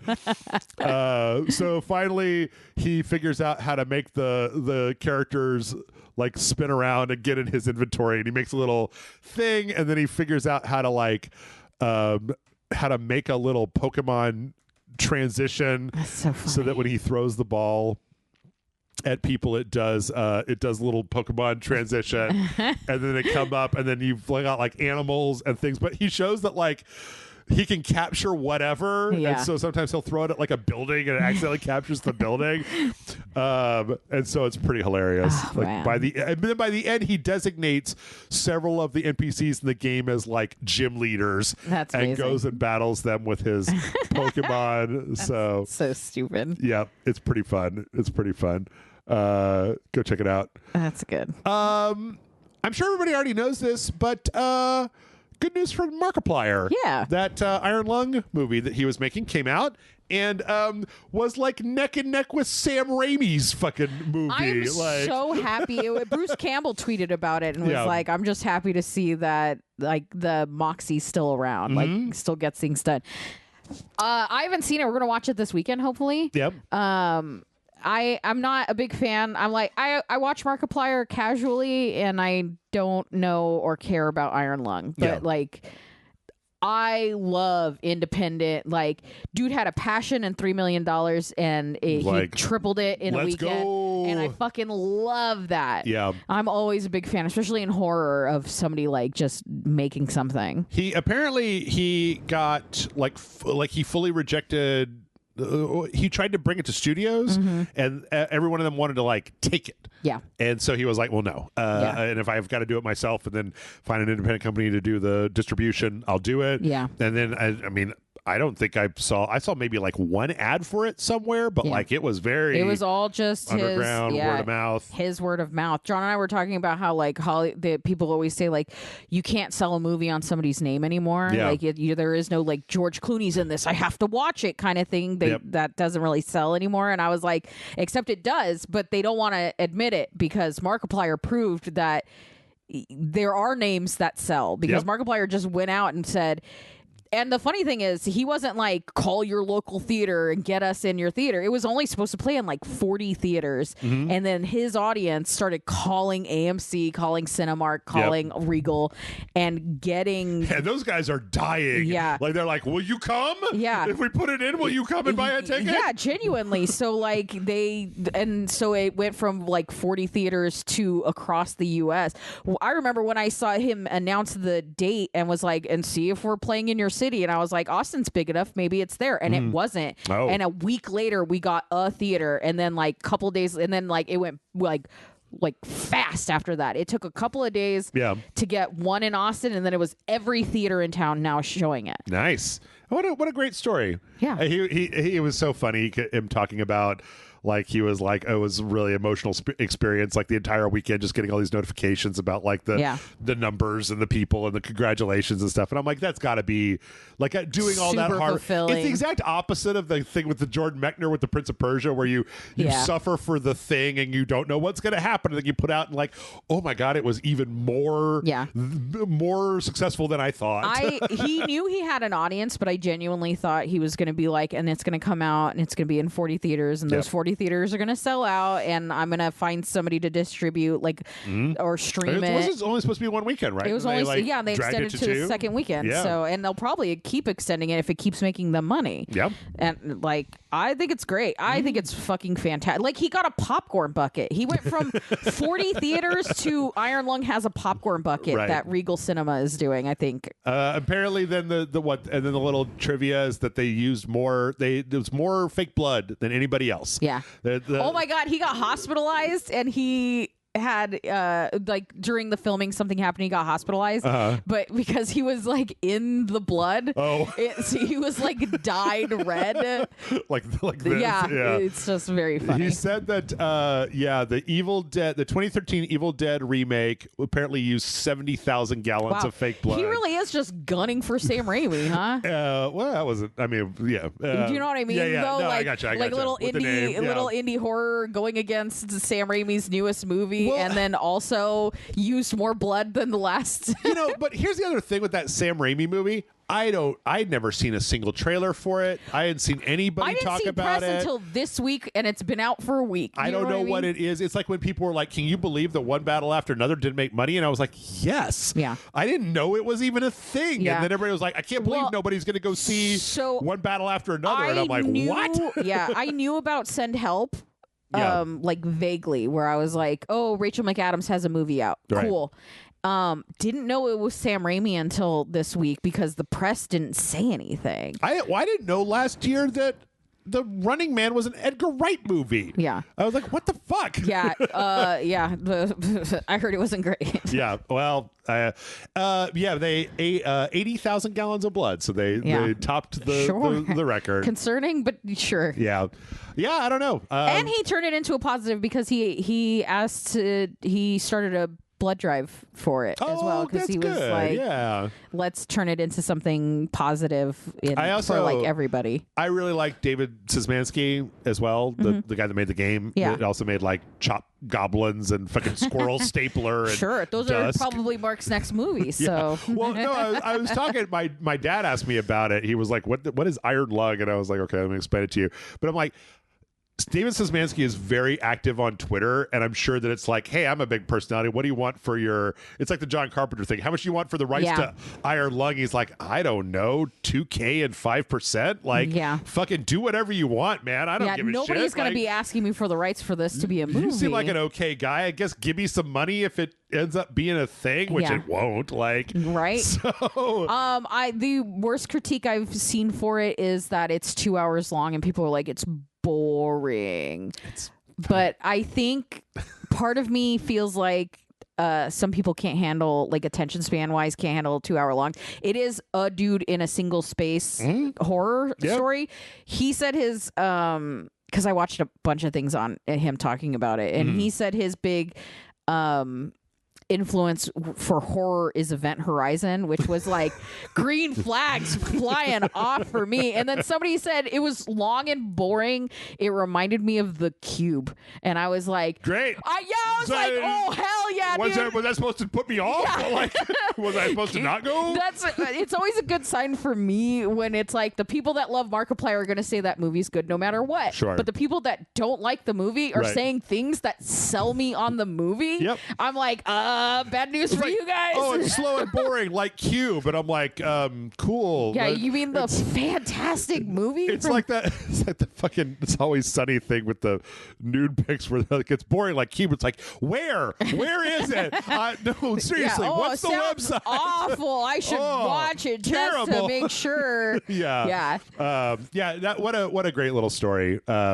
Although I do think that the whole like, oh, it almost beat Sam Raimi's movie that nobody has ever heard of. Yeah, like, I was like, this is the weekend for it to almost beat a movie to be number one. Melania and the Sam Raimi movie that I didn't know existed. Yeah. Like, I knew more about Iron Lung than either one of those motherfuckers. Yeah. I can't wait for Hollywood to learn the wrong lesson and Mr. Beast to come out with his new movie. Yep.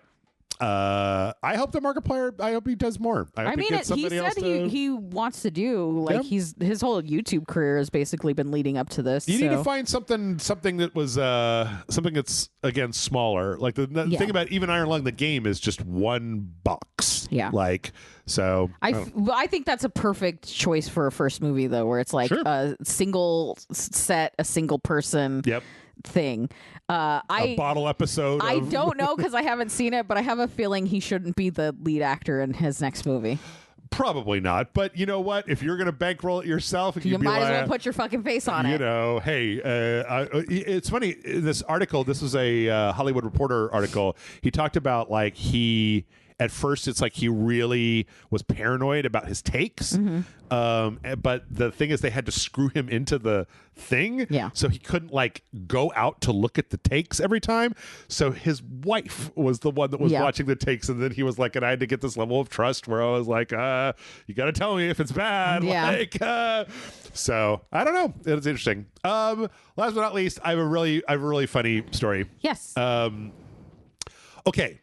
Silent Hill F. You know Silent Hill F? I've heard of it. You've been to Silent Hill F? Yeah, a couple of times.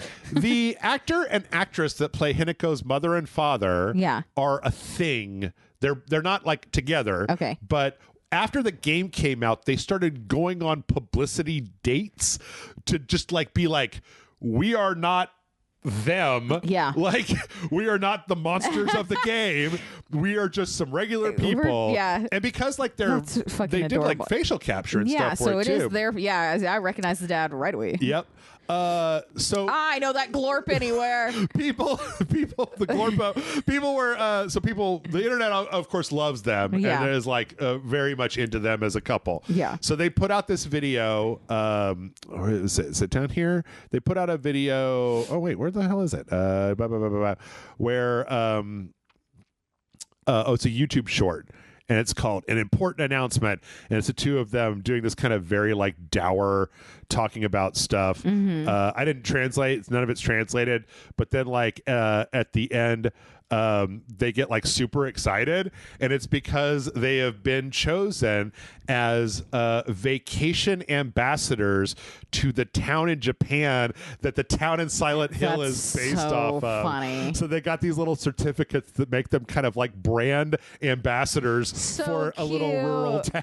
That's amazing. And it's like, it's very wholesome. And yeah. The only problem that I have is that the way that the dad smiles is the same way the dad smiles in the game, but his eyes aren't dead in real life. Yeah. But the smile is still associated with the fucking dead-eyed dad in the game. That is very true. When he smiles, I'm like 70% good, but there's 30% of me. Super endearing. I'm into it. They look adorable. What was it called? Garo City in the Gifu Prefecture. Cute. Specifically, Kaneyama-cho area with its quiet, narrow alleyways and old houses. Spooky town. Inspiration. Yeah. How fun. That's great. That's our podcast. There's a lot there. Nice. How much over did we go? Like a full 15 minutes. Oh, okay. So instead of... All right, I was hoping we had a little extra time. I was going to get into my conspiracy theory that Sabrina Carpenter is actually a Muppet, but I'll save it for secret podcast. Okay. It's fine. Okay, it's fine. Secret podcast. Patreon.com/RageSelect is where you can go if you want to help us out. That is how we keep the website running. If you like the podcast and you like hearing it every week, $5 a month is all it takes to help make sure that it keeps happening, along with all of the other ridiculous amounts of bullshit that I make you guys record with me every week. Yeah, there's a lot. There's We actually never leave. 7 videos, 1 podcast, and 3 Patreon bonus videos. So, fuck's sake. I am tired, guys. Yeah. And by the way, you all might want to become patrons because I think we got something really good that we're going to do at the end of the month. Ooh. I think I've chosen. Are we finally gonna do Silent Hill 2 and get drunk and play live on Discord? No, we haven't had the numbers. I'll guys, come on! I'll put a stretch goal. But the thing is that statistically speaking, anybody that made it to the end of this is probably already a patron of RageSelect. Contact your friends, guys. Come on, like and subscribe, share and share it on your social media feeds. Hit that weird button with the 3 dots that I don't know what it does, and then make it go to Blue Sky or something. Yeah, sure. So, whatever. And that's it. All right. You can all sit down now. Everyone take a rest. All sit down. I'm very proud of you all for standing this entire time. Good job, guys. Very good job. Very good job. Bye.